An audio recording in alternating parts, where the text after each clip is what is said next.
Okay fine then let's begin.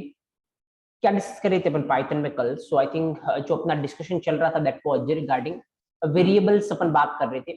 चलिए एक बार quickly अपन revise करते जो भी कल तक का अपन ने देखा था, उसके बाद फिर अपन आगे प्रोसीड करते हैं। तो जो कल एक दो दिन से अपन जो बात कर रहे थे वो टाइप्स ऑफ वेरिएबल पे कर रहे थे, जहाँ पे अपन ने बात की थी एक्चुअली कि पाइथन अगर एज अपन फंक्शन ओरिएंटेड प्रोग्रामिंग लैंग्वेज की बात करें और अगर Python as object oriented programming language की बात करें, राइट, तो वेरिएबल्स यहाँ पे कुछ कैटेगरी में डिवाइड होते हैं। तो अगर Python as function oriented programming language की बात करें तो फिर वेरिएबल दो तरीके की कैटेगरी होता है, एक तो लोकल वेरिएबल और एक कौन सा ग्लोबल वेरिएबल। और अगर Python as object oriented programming की बात करें तो फिर एक होता है इंस्टेंस वेरिएबल, एक होता है आपका स्टैटिक वेरिएबल और एक होता है आपका लोकल वेरिएबल, राइट। इसकी बात तो अपन अभी करेंगे नहीं, जब अपन ऑब्जेक्ट ओरिएंटेड चैप्टर डिस्कस करेंगे तब अपन इसकी बात करेंगे। लेकिन फिलहाल अपन ने जो डिस्कशन करना स्टार्ट किया था वो लोकल और ग्लोबल पे किया था, और ऑलमोस्ट कल अपन ने इस डिस्कशन को एंड किया था, जहां पे अपन ने ये भी कमिट किया था कि अब किसी भी लेवल पे ऐसा कोई क्वेश्चन होगा नहीं जिसका आंसर आपके पास नहीं हो। तो चलिए फिर एक बार वापस से क्विकली अगर अपन रिकॉल करने की ट्राई करेंगे क्या कुछ था, तो जस्ट अगर हम बात करें सबसे पहले लोकल वेरिएबल के साथ, लोकल वेरिएबल क्या होता है, तो कब पहली बार बनाने की रिक्वायरमेंट है लोकल वेरिएबल को, कभी डिसाइड करोगे कि आपको लोकल वेरिएबल बनाने की रिक्वायरमेंट है? अगर कोई वेरिएबल किसी पर्टिकुलर फंक्शन को चाहिए, सारे फंक्शन को नहीं चाहिए, तो अपन उस वेरिएबल को कौन सा वेरिएबल बनाएंगे? लोकल। और अगर कोई वेरिएबल सारे फंक्शन को चाहिए, जितने फंक्शन है सबको चाहिए, तो उस वेरिएबल को अपन कौन सा वेरिएबल बनाना पसंद करेंगे? Global variable, right. ये पहला पॉइंट था। अब जनरली यहाँ पे अगर बात करें वेयर, मतलब कहाँ पे अपने को लिखना चाहिए लोकल वेरिएबल अगर बनाना है, तो कहाँ पे अपने को लिखना चाहिए अगर अपने को ग्लोबल वेरिएबल बनाना है, तो कहाँ पे लिखना चाहिए अगर आपको लोकल वेरिएबल बनाना है? जनरली लोकल वेरिएबल अगर अपने को बनाना है तो अपने को फंक्शन के अंदर लिखना पड़ेगा, तब वो वेरिएबल कौन सा वेरिएबल बनेगा? Local variable. तो ग्लोबल वेरिएबल अगर अपने को बनाना है तो जनरली कहाँ पे लिखना पड़ेगा? फंक्शन के बाद। तो पाइथन उसको कौन सा वेरिएबल बनाएगा? ग्लोबल। लेकिन ऑब्वियसली अपन फंक्शन के अंदर से भी ग्लोबल वेरिएबल बना सकते हैं, किसकी हेल्प से? ग्लोबल कीवर्ड की हेल्प से, राइट। तो कल अपन ने लास्ट में ये भी देखा था ग्लोबल कीवर्ड क्या होता है। चलिए ग्लोबल कीवर्ड में अपन ने कुछ पॉइंट मेंशन किया था। पहला चीज, अगर आपको फंक्शन के अंदर से ग्लोबल वेरिएबल बनाना है तो आप किसके थ्रू बना सकते हो? ग्लोबल कीवर्ड के थ्रू। और सेकंड पॉइंट अपन ने क्या देखा था, अगर आपको फंक्शन के अंदर से ग्लोबल वेरिएबल की वैल्यू को मॉडिफाई करना है तो आप किसके थ्रू कर सकते हो? ग्लोबल कीवर्ड के थ्रू। ये दो पॉइंट अपन ने फिगर आउट किए थे रिगार्डिंग दिस, राइट। चलिए ठीक है, बहुत सारा डिस्कशन अपन ने किया था। अब अपन स्टार्ट करते हैं आज का सेशन, और आज के सेशन का अपना इंटेंशन क्या है वो अपन देखते हैं। आज अपन बात करेंगे, जैसा मैंने कल लास्ट में आपको हिंट भी दिया था, अपन आज बात करेंगे किसके रिगार्डिंग? अभी तक जो भी अपन हमेशा वेरिएबल में वैल्यू डाल रहे थे, मान लो अपन इस तरीके से ले लेते हैं x = 10, y = 20, मतलब अपन खुद से ही क्या डाल रहे थे? वैल्यू डाल रहे थे। अब अपने को क्या करना है? अपने को यूजर से पूछना है, मतलब जो भी प्रोग्राम चलाएगा उससे अपने को पूछना है कि वैल्यू डालो, और वो जो भी वैल्यू डाले उसको अपने को लेना है, राइट। इस प्रोसेस को क्या बोलते हैं अपन? यूजर से इनपुट लेना। तो चलिए पाइथन में अपन देखते हैं कि अगर आपको यूजर से इनपुट लेना है तो आप किस तरीके से ले सकते हो पाइथन में। तो बहुत सिंपल है। पाइथन में अगर आपको कुछ भी काम करना हो तो ऑब्वियसली अपन पाइथन के पास जाएंगे। सपोज अपन पाइथन के पास जाके बोल रहे पाइथन आज मेरे को एक चीज की रिक्वायरमेंट पड़ी, किसकी? एक्चुअली मेरे को यूजर से क्या लेने की रिक्वायरमेंट है? इनपुट लेने की requirement, right. I want to get input from the user. तो पाइथन आपकी हेल्प करेगा। किस तरीके से आपकी हेल्प करने वाला है पाइथन? ऑब्वियसली पाइथन के पास बहुत सारे प्रीडिफाइंड फैसिलिटी अवेलेबल होती है, पहले से जो फैसिलिटी वो अवेलेबल होती है, और पाइथन आपको वो फैसिलिटी प्रोवाइड करवाता है, राइट। जैसे ऑब्वियसली अगर किसी लैंग्वेज में फैसिलिटी कम हो सकती है, किसी लैंग्वेज में फैसिलिटी ज्यादा हो सकती है। जैसे अगर आप सी लैंग्वेज के पास जाओगे तो सी लैंग्वेज में वो कम फैसिलिटीज अवेलेबल होती है। सारा काम एज ए प्रोग्रामर किसको करना पड़ेगा? आपको ही करना पड़ेगा। इसीलिए सी लैंग्वेज को थोड़ा टिपिकल कैटेगरी की लैंग्वेज बोला जाता है कि कुछ भी करना है तो सारा कोड किसको लिखना पड़ेगा? आपको ही लिखना पड़ेगा। अगर हम बात करें पाइथन को, तो पाइथन में ऑब्वियसली अगर आपको कुछ भी करना है, सारा कोड आपको लिखने की रिक्वायरमेंट नहीं है, बहुत सारी चीजों को पाइथन ऑटोमेटिक क्या करवा देता है? अवेलेबल करवा देता है। इसीलिए इस तरीके से बोला जाता है कि पाइथन की जो लाइब्रेरी है वो क्या है? स्ट्रॉन्ग है। लाइब्रेरी स्ट्रॉन्ग होने का मतलब बहुत सारी चीजें जो अपने को जरूरत पड़ेगी वो पाइथन ने पहले से कर रखा है, आप खाली उसको क्या कर सकते हो? यूज कर सकते हो। अगर लाइब्रेरी स्ट्रॉन्ग नहीं होती तो फिर ऑब्वियसली सारी काम जो आपको जरूरत पड़ेगी उसका कोड किसको लिखना पड़ता? आपको लिखना पड़ता। और अगर सारी चीजें जो आपको जरूरत पड़ रही है उसका कोड अगर आपको लिखना पड़ेगा तो ऑब्वियसली क्या होगा? आपके लिए थोड़ा कॉम्प्लेक्सिटी बढ़ जाएगी, ज्यादा टाइम लगेगा कोड करने में, प्लस ज्यादा चीजों में इन्वॉल्व होना पड़ेगा आपको। यहाँ पे सारा बहुत सारी चीजें आपको बनी बनाई मिल जाएगी जिसको आप क्या कर सकते हो? यूज कर सकते हो। तो उसमें एक चीज जो अपने को यहाँ पे बनी बनाई मिलेगी, और वो क्या, जैसे अपने को कुछ भी करना है पहले पाइथन के पास जाके चेक करेंगे क्या जो अपने को करना है वो पहले से पाइथन ने अपने को दे रखा है, मतलब क्या वो पहले से पाइथन की लाइब्रेरी में अवेलेबल है। अगर वो पहले से अवेलेबल होगा तो डेफिनेटली अपन अपना टाइम इन्वेस्ट नहीं करेंगे, और अपन किसको यूज कर लेंगे, जो पाइथन अपने को पहले से दे रहा है उसको यूज कर लेंगे। और अगर जो अपने को चाहिए वो पहले से अवेलेबल नहीं हुआ तो फिर ऑब्वियसली अपने को अपना टाइम इन्वेस्ट करना पड़ेगा और खुद से लिखना पड़ेगा, राइट। तो लेट्स सपोज आज अपने को यूजर से क्या लेने की रिक्वायरमेंट है, इनपुट। मैं गया पाइथन के पास, पाइथन मेरे को यूजर से इनपुट लेना है, तो क्या तेरे पास ऑलरेडी फैसिलिटी अवेलेबल है, तो पाइथन बोलेगा यस मेरे पास ऑलरेडी फैसिलिटी अवेलेबल है, अगर तुम्हें यूजर से इनपुट लेना है तो तुम्हें खुद का ज्यादा सोचने की रिक्वायरमेंट नहीं है, मैंने ऑलरेडी एक फंक्शन बना रखा है, तुम उस फंक्शन को यूज करोगे तो तुम यूजर से क्या ले सकते हो, इनपुट ले सकते हो। अगला क्वेश्चन आप क्या बोलोगे, ऑलरेडी अपन फंक्शन पढ़ चुके हैं, अगर कोई आपको बोले कि मेरे पास एक फंक्शन है, अगर तुम्हें जरूरत हो तो उस फंक्शन को क्या कर सकते हो, यूज कर सकते हो। यूज करने का मतलब कॉल कर सकते हो। तो अगर आपको फंक्शन को कॉल करना है तो आपको क्या पता होना चाहिए, उसका नाम, क्योंकि फंक्शन नाम पता होगा तभी तो आप कॉल कर पाओगे। तो पाइथन ने बोला कि अगर तुम्हें यूजर से इनपुट लेना है ना तो मेरे पास ऑलरेडी फैसिलिटी अवेलेबल है, मैंने एक फंक्शन बना रखा है जिसको कॉल करके तुम यूजर से क्या ले सकते हो, इनपुट। तो अपन पाइथन से अगला क्वेश्चन क्या पूछेंगे, अच्छी बात है ऑलरेडी तूने सपोर्ट दे रखा है, लेकिन पहले ये बता कि जो फंक्शन तूने बना रखा है उसका नाम क्या है। तो पाइथन अपने को बोलेगा क्योंकि मुझे थोड़ा रीडेबल बनाना था ताकि आपको इजीली समझ आ जाए, आपको याद रखने की जरूरत नहीं पड़े, इसीलिए इस फंक्शन को मैंने क्या नाम दिया है, इनपुट, राइट। जैसा मैंने आपको बोला है नाम देने को आप कुछ भी दे सकते हो। अब तक अपन ने अपने बहुत सारे फंक्शन बनाए और फ्लो समझाने के लिए मैंने आपको फंक्शन का नाम इस तरीके से दिया है, fun1 fun2, इस तरीके से अपन ने नाम दिया। बट एक चीज मैं आपको यहाँ पे एड ऑन करना चाह रहा हूं, जब भी आप एक्चुअल में काम करते हो आपको इस तरीके के नाम नहीं देने चाहिए, क्योंकि इस तरीके के नाम दोगे ना तो इससे एक्चुअल में क्या होगा, रीडेबिलिटी डाउन होने वाली। मतलब जैसे मान लो आपने कोड लिखा है, आपके अलावा कोई आपका कोड पढ़ रहा है, तो क्या वो डायरेक्ट देख के बता सकता है fun1 क्या करेगा, नहीं। जब तक वो fun1 का कोड नहीं देखेगा तो उसके अंदर आपने क्या लिखा है तब तक वो ये नहीं बता सकता कि fun1 क्या करने वाला है। तो ये बताने के लिए कि fun1 क्या करने वाला है, उसको fun1 में जो कोड लिखा उसको देखना पड़ेगा, उसको समझना पड़ेगा, तभी वो बोल सकता है कि fun1 क्या कर रहा है। और कोड को देखने समझने में ऑब्वियसली क्या लगेगा, टाइम ज्यादा लगेगा, और टाइम ज्यादा लगेगा तो इसका मतलब क्या डाउन है, आपके कोड की रीडेबिलिटी डाउन है, राइट। तो ऑब्वियसली जैसे मान लो मैंने नाम ऐसा दे रखा होता, सपोज करो मैंने नाम दे रखा होता एड, सपोज मैंने फंक्शन बनाया, अपन जो फंक्शन बना रहे अपन ने उसको नाम क्या दे रखा होता, एड। तो ऑब्वियसली कोई भी पर्सन देखेगा, अपन ने कोड लिखा, अपने अलावा कोई भी पर्सन आके देखेगा, अगर उसको दिखता है नाम क्या, एड, तो क्या उसको अंदर कोड देखने की रिक्वायरमेंट है कि ये फंक्शन क्या कर रहा होगा, नहीं। नाम देख के समझ जाएगा फंक्शन क्या कर रहा होगा, एडिशन कर रहा होगा, राइट। तो हमेशा जब भी आप अपने फंक्शन का नाम देते हो ना, एक चीज इंडस्ट्री एस्पेक्ट पे इंपॉर्टेंट है, इसको ध्यान रखना, क्योंकि इंडस्ट्री में रीडेबिलिटी कितना बड़ा फैक्टर होता है मैं पहले एक्सप्लेन कर चुका हूं। जो भी आप नाम दो वो क्या होना चाहिए, रीडेबल। क्योंकि देखो फंक्शन आप कब बनाओगे, जब कोई काम आपको करना होगा, तो जो भी काम करना है उसके अकॉर्डिंग आप फंक्शन का क्या दोगे, नाम। जैसे मान लो आप एक्सेल डाउनलोड करने का फंक्शन बना रहे हो, तो फंक्शन को नाम क्या दो, एक्सेल डाउनलोड। पीडीएफ डाउनलोड करने का बना रहे हो तो पीडीएफ डाउनलोड। ऐसा नहीं कि एक्स दे दिया, वाई दे दिया, उससे क्या डाउन होने वाली है, रीडेबिलिटी। अभी मैंने ये fun1 fun2 इसलिए दिया था क्योंकि मेरे को फ्लो समझाना था, कोई काम नहीं करना था अपने को, ऐसे ही फ्लो समझ रहे थे। अगर काम करना होता कि जैसे मान लो मैं एडिशन के लिए फंक्शन बना रहा हूं या मल्टीप्लिकेशन के लिए फंक्शन बना रहा हूं, तो मैं नाम हमेशा क्या देता, एडिशन को ऐड देता, मल्टीप्लिकेशन को एमयूएल देता, ताकि कोई भी समझ जाए क्या काम कर रहा है, राइट। देखो अगेन मैं आपको इंपॉर्टेंस बताता हूं रीडेबिलिटी का। अगर पाइथन ने इसको कुछ भी नाम दे दिया होता, इस फंक्शन को एक्स नाम दे दिया होता, ऐसे ऐसे आगे अपन चलते जाएंगे ना, तो पाइथन ने बहुत सारा सपोर्ट अपने को दे रखा है, मतलब बहुत सारा काम जो आपको करना होगा पाइथन आपको डायरेक्ट इसका क्या प्रोवाइड करवा देगा, डायरेक्ट यूटिलिटी प्रोवाइड करवा देगा, डायरेक्ट उस चीज को आप क्या कर सकते हो, यूज कर सकते हो। तो मान लो अगर नाम ऐसे नहीं रखा होता X Y Z A B C, तो आपको कितना याद रखना पड़ता, आपको याद रखना पड़ता इनपुट अगर लेना है तो पाइथन के पास जो सपोर्ट अवेलेबल है उसका नाम क्या है, एक्स, राइट। इस तरीके से आपको देखना पड़ता। तो ऑब्वियसली ये आपके लिए याद रखना क्या होता, डिफिकल्ट।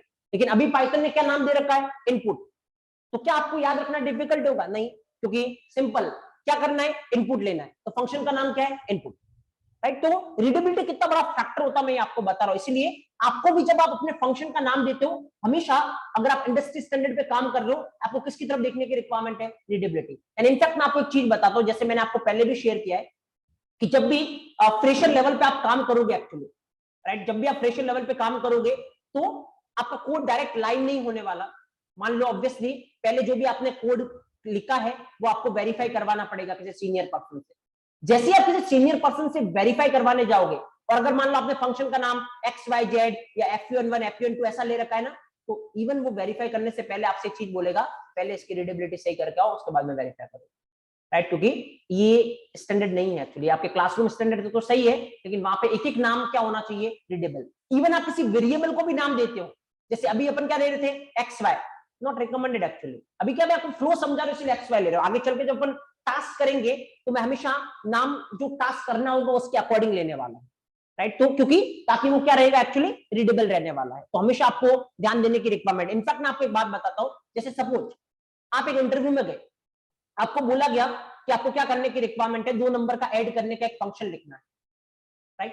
देखो, एक तो आप ऐसे लिखोगे डेफ, और मान लो आपने लिखा डेफ और कुछ भी FUN1 और x, y, और फिर आपने प्रिंट x+y। देखो कोड तो सही है, कोई दिक्कत नहीं है, अपन ने इतना फंक्शन पढ़ा, आपको पता है ये 2 नंबर लेगा और सम उसका प्रिंट करके दे देगा, there is no doubt at all. But ये लिखना, आप सामने वाले को ये इंडिकेशन दे रहे हो कि आप किस स्टैंडर्ड पे काम कर रहे हो? क्लासरूम स्टैंडर्ड पे। ऑल्दो फ्रेशर लेवल पे वो आपसे एक्सपेक्ट नहीं करेगा कि आप रीडेबिलिटी का ध्यान रखो एंड ऑल, बट एक तो आप ऐसा लिख रहे हो, और एक अगर आपने ऐसा लिखा, जैसे मान लो x की जगह आपने लिखा क्योंकि पहला नंबर है NUM1 लिखा, ये दूसरा नंबर है, इस पे NUM2 लिखा, क्योंकि ऐड करवाना है इसलिए इसका नाम आपने ऐड लिखा, यहाँ पे NUM1 प्लस NUM2। एक अलग इंपैक्ट आप क्रिएट करने वाले हो कि एक्चुअली आप किसको ध्यान दे रहे हो? रीडेबिलिटी को। इसका मतलब आप आगे का सोच रहे हो कि फ्यूचर एस्पेक्ट क्या हो सकता है जब आप टीम वर्क करोगे नॉल, तो ऑब्वियसली एक अलग तरीके से आपका इंटरव्यू चलने वाला है। तो हमेशा, क्योंकि रीडेबिलिटी एक बहुत बड़ा फैक्टर होता है, आप किसी भी इंटरव्यू में जाओ, आपसे कुछ भी टास्क लिखने का बोला जाए, नाम आप उल्टे सीधे मत लेना, नाम आप किसके अकॉर्डिंग लोगे? रीडेबिलिटी के अकॉर्डिंग लोगे, राइट। तो दैट्स द सीन। तो मैं आपको यहाँ पे ये बता रहा हूँ कि इससे फायदा क्या है वो मैं आपको दिखा रहा हूँ। तो अल्टीमेटली जो अपना इंटेंशन है वो ये है कि अगर पाइथन में अपने को यूजर से इनपुट लेना है तो पाइथन ने ऑटोमेटिक अपने को सपोर्ट दे रखा है। उसने कौन सा फंक्शन बना रखा है? Input function. आप सीधा इस फंक्शन को क्या कर सकते हो? कॉल कर सकते हो, और कॉल करोगे तो ये फंक्शन क्या काम करने वाला है? ये यूजर से क्या लेगा? इनपुट लेगा। चलिए एक बार थोड़ा प्रैक्टिकल एक्सपोजर से समझने की ट्राई करते हैं, so that you will feel it in a better way. Just observe here, यहाँ पे अपन चलते हैं प्रैक्टिकल सिनेरियो के पास। तो मैं यहाँ पे इसको ओपन कर रहा हूं। देखिए, जैसे कौन सा फंक्शन दे रखा पाइथन ने? फंक्शन का नाम क्या है? Input function. चलिए अपन इनपुट फंक्शन को करते हैं कॉल। फंक्शन कॉल कैसे करना है ये तो अपने को पता है, क्योंकि इतने दिनों से अपन फंक्शन ही पढ़ रहे हैं, एक एक चीज अपन डिस्कस कर चुके हैं। तो ऑब्जेक्ट हियर, यहाँ पे मैं क्या लिख रहा हूं? Input function, right. इन फंक्शन का नाम क्या है? इनपुट, और कॉल करोगे तो पैरेंथेसिस ओपन और क्लोज आपको करने की रिक्वायरमेंट, राइट। तो मैंने इस तरीके से लिखा। एक बार इस फंक्शन को चला के देखते हैं, राइट। एक बार इससे पहले एक नॉर्मल प्रोग्राम चला के दिखाता हूं मैं आपको। मान लो मैंने लिखा प्रिंट हेलो, ठीक है, ओके। अगर इस प्रोग्राम को चलाओगे तो आपकी स्क्रीन पे क्या प्रिंट होने वाला है? हेलो प्रिंट होने वाला है, इसमें तो कोई डाउट है नहीं। एक बार फिर भी अपन चला के देख लेते हैं। एक बार देखिए, एक बार फिर भी अपन चला के देख लेते हैं। तो जैसे ही आप यहाँ पे चलाओगे, फाइन, ओके, जैसे ही आप यहाँ पे चलाओगे, लेट्स सपोज जहाँ पे अपनी फाइल पड़ी है, कहाँ पे पड़ी है? डेस्कटॉप पे। वहां पे चलते, और चलाना कैसे वो ऑलरेडी आपको पता है। तो यहाँ पे जैसे मैं इसको एग्जीक्यूट करूंगा, प्रिंट क्या होने वाला है? हेलो होने वाला, कोई डाउट है नहीं इसमें। अब एक काम करते हैं, यहाँ पे चलिए हेलो वेलो छोड़िए, यहाँ पे अपन एक काम करते हैं, इनपुट फंक्शन को क्या करते हैं? कॉल करते हैं, राइट। एक बार इसको चला के देखते हैं। इनपुट फंक्शन का रूल क्या है? ये यूजर से इनपुट लेता है। अपन ने इस फंक्शन को कॉल किया, अपन ने बनाया नहीं ये फंक्शन। अभी तक अपन क्या कर रहे थे? कल तक अपन ही खुद का फंक्शन बना रहे थे और फिर उसको क्या कर रहे थे? कॉल कर रहे थे। क्यों? क्योंकि अपने को जो चाहिए था वो पाइथन के पास पहले से नहीं था। लेकिन आज अपने को यूजर से इनपुट लेना है, ये पाइथन ने पहले से इसका कोड लिख रखा है, तो आपको कोड लिखने की रिक्वायरमेंट नहीं है। आप तो सिंपल क्या कर सकते हो? कॉल कर सकते हो। इसीलिए अपन सिंपल क्या कर रहे हैं? कॉल कर रहे हैं। चलिए एक बार देखते हैं इसका बिहेवियर किस तरीके का है। अगर अपन इसको चलाने की ट्राई करें, यू विल सी, देखो जैसे ये चलेगा ये खत्म नहीं हो रहा है, राइट। आपका कर्सर देखिए, ये खत्म नहीं हो रहा है। पिछली बार अपन ने चलाया था तो हेलो प्रिंट होगी, क्या हो गया था? खत्म हो गया था। वापस से प्रॉपर स्क्रीन आ गई थी, ये CSV @ चंद्रपाल से इस तरीके से लिखा हुआ आ गया था। इस बार ये वेट कर रहा है, कर्सर आपका रुका हुआ है, प्रोग्राम आपका रुका हुआ है। किसका वेट कर रहा है? आपने किसको कॉल किया है? इनपुट फंक्शन को। इनपुट फंक्शन का रोल क्या होता है? यूजर से इनपुट लेना। तो जब तक यूजर कुछ इनपुट नहीं देगा, ये क्या करेगा? वेट करेगा। अब जैसे यूजर ने कुछ भी इनपुट दिया, मान लो यूजर ने दिया 5, कुछ भी जो भी उसको देना था, मान लो यूजर ने दिया 5, और जैसे एंटर करेगा तो इनपुट मिल गया इसको, ये प्रोग्राम क्या हो जाएगा? खत्म हो जाएगा। फाइन। तो ये किसके लिए वेट कर रहा था? जब तक यूजर इनपुट नहीं दे रहा था तब तक वेट कर रहा था। अब जैसे मान लो कोड किसी और ने बनाया है, आप इस प्रोग्राम को चला रहे हो, सपोज करो आप इस प्रोग्राम को चला रहे हो और ये इस तरीके से कर्सर आपको दिख रहा है। मान लो आपको समझ में आया कि ये क्या कर रहा है? वेट कर रहा है। बट आपको ये समझ में आया कि किसका वेट कर रहा है, राइट? मेरे को क्या लिखना है यहाँ पे? तो इसका मतलब अभी ये जो प्रोग्राम चल रहा है वो क्या नहीं है? रीडेबल नहीं है, क्योंकि वेट तो कर रहा है। वेट किसका कर रहा है? यूजर से इनपुट लेने का, क्योंकि अपन ने किसको कॉल किया है? इनपुट फंक्शन को। लेकिन यूजर को देख के समझ में नहीं आएगा कि मेरे को क्या करना है यहाँ, राइट? तो इसको रीडेबल बनाने के लिए क्या करना पड़ेगा? यूजर को एक मैसेज देना पड़ेगा कि क्या करना है। लेट्स सपोज यूजर से अगर अपन उसकी एज मांग रहे हैं तो अपन क्या बोलेंगे? Enter as. तो यूजर को समझ में आएगा, अच्छा मेरी एज के लिए वेट हो रहा है, तो इसका मतलब चलाने के लिए मेरे को क्या डालनी पड़ेगी? एज डालनी पड़ेगी। मान लो यूजर का नाम पूछ रहे तो अपन क्या लिखेंगे मैसेज में? एंटर नेम, ताकि यूजर को समझ में आएगा कि अच्छा मेरा नाम मांगने के लिए वेट हो रहा है। तो ये कैसे करोगे? क्योंकि ऐसे नॉर्मल डायरेक्ट अगर आप कॉल करोगे तो फिर इसका सेंस कम है एक्चुअली, क्योंकि डायरेक्ट कॉल करोगे तो सामने वाले को नहीं समझ में आने वाला कि वेट क्यों हो रहा है। तो अगर आपको मैसेज देना है तो मैसेज कहां पे पास करवाना है? आर्ग्यूमेंट में। तो इनपुट फंक्शन के अंदर आप आर्ग्यूमेंट पास करवाइए स्ट्रिंग फॉर्मेट में, जो भी है, एंटर नेम सपोज, और जो भी आपको जैसे स्ट्रिंग में कुछ भी लिख सकते हो आप। तो आपने लिखा एंटर नेम, उसके बाद एक कॉलन लगा और उसके बाद एक स्पेस है, उसके बाद क्या करें? वेट करें। तो ऑब्जर्व हियर, यहाँ पे इस बार अगर इसको चलाओगे तो you will see the impact. पहले तो पिछले वाला मैं ऐसे क्लोज कर देता हूँ। अब इस बार एक बार चला के देखते हैं अपन यहाँ पे, और इस बार जब चलाओगे ये बोलो एंटर नेम, और अब कर्सर आपका क्या कर रहा है? आगे वेट कर रहा है। अब कोई भी देखेगा तो उसको समझ में आ जाएगा, अच्छा ये किसके लिए वेट कर रहा है? मेरे नाम के लिए वेट कर रहा है। तो सपोज मैंने नाम डाला यहाँ पे और उसके बाद मैंने एंटर किया तो प्रोग्राम क्या हो गया? खत्म हो गया, राइट? तो खाली अगर आप इनपुट फंक्शन को कॉल करोगे तो वेट तो वो करेगा, राइट? लेकिन फिर आपको क्या नहीं दिखेगा? मैसेज नहीं दिखेगा। अगर आपको मैसेज दिखाना है ताकि सामने वाले को समझ में आ जाए, तो मैसेज इस तरीके से आप क्या कर सकते हो? पास कर सकते हो, ताकि सामने वाले को पता चलेगा वेट किसके लिए हो रहा है। अब देखो ये इनपुट फंक्शन क्या काम करता है? इनपुट लेने का, राइट? और यहाँ पे ये मैसेज क्यों दिखा रहे हैं? ताकि रीडेबल रहे, जो भी इसको चला रहा है उसको पता चले कि किसके लिए वेट हो रहा है। तो अब ऑब्जर्व करना, जैसे ये प्रोग्राम चलेगा इस तरीके से स्क्रीन पे आ रहा था एंटर नेम, पर आगे कर्सर क्या कर रहा था? वेट कर रहा था। यूजर ने क्या डाला? अपना नाम डाला। देखो आप यूजर से अगर कोई इनपुट ले रहे हो, जैसे यूजर से क्या इनपुट ले रहे हो? नाम इनपुट ले रहे हो, फाइन। तो इनपुट क्यों ले रहे हो? क्योंकि आपको चाहिए, और अगर आपको चाहिए तो आपको क्या करना पड़ेगा? उसको स्टोर करवा के रखना पड़ेगा, क्योंकि जब भी अपने को कोई चीज फ्यूचर पर्पज के लिए चाहिए अपन क्या करते हैं? स्टोर करवाते हैं। यहाँ पे यूजर ने नाम तो डाल दिया, लेकिन आपने क्या नहीं करवाया? स्टोर नहीं करवाया। तो अगर फ्यूचर पर्पज के लिए आपको चाहिए तो फिर आपको क्या करवाना चाहिए? स्टोर। तो स्टोर कैसे करवाओगे? अच्छा, किसी वैल्यू को अगर आपको स्टोर करवाना है तो आपको किसकी जरूरत होती है? वेरिएबल की। ऑब्वियसली वेरिएबल में अपन क्या करवाते हैं? Value store. जैसे मान लो अगर मेरे को 10 स्टोर करवाना है तो ऑब्वियसली आज तक अपन ने देखा ना अपन कैसे लिखते हैं? x equal to 10। इसका मतलब क्या होता है? 10 किस में स्टोर हो गया? x में।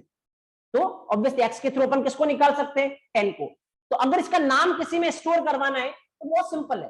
देखिए इस स्टोरी में देखना, x इक्वल टू 10 मान लो आपने लिखा है, जिसमें स्टोर करवाना होता है उसको किधर लिखते हैं? लेफ्ट साइड, और बीच में क्या लगाते हैं? इक्वल। तो लेट्स सपोज कि जो भी यूजर नाम डालेगा उसको मेरे को nm नाम के एक वेरिएबल में स्टोर करवाना है, तो मैं nm को किधर लिखूंगा? लेफ्ट साइड में, बीच में क्या लगाऊंगा? इक्वल। अब क्या होगा?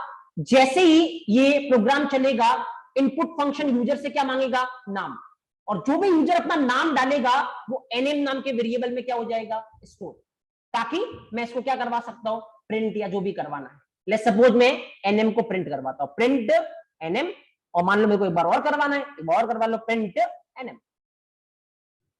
फाइन। तो ऑब्जर्व करना बहुत आराम से, यहाँ पे ये इस तरीके से कुछ हो रहा है। अब क्या होगा यहाँ पे? जैसे जैसे ही प्रोग्राम चलेगा क्या पूछा जाएगा? Enter name. मान लो यूजर ने नाम डाला क्या? CSV, तो ये CSV किस में आके स्टोर हो जाएगा? nm में। तो आपके nm नाम के वेरिएबल में क्या स्टोर हो जाएगा? CSV।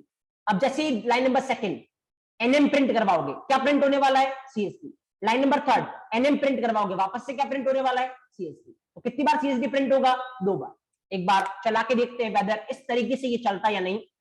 ऑब्जेक्शन नाउ यहाँ पे एक बार चला के देखते हैं, एंटर नेम सीएसडी, ओके, और कितनी बार प्रिंट हो रहा है, 2 बार, क्योंकि इसको अपन ने किसमें स्टोर करवाया था, एनएम नाम के वेरिएबल में, और उस एनएम नाम के वेरिएबल को अपन ने कितनी बार प्रिंट करवाया, 2 बार। अपनी जरूरत है तो अपन 10-20 बार भी प्रिंट करवा सकते हैं या 10-20 बार भी यूज कर सकते हैं, वो आप पे डिपेंड करता है, राइट।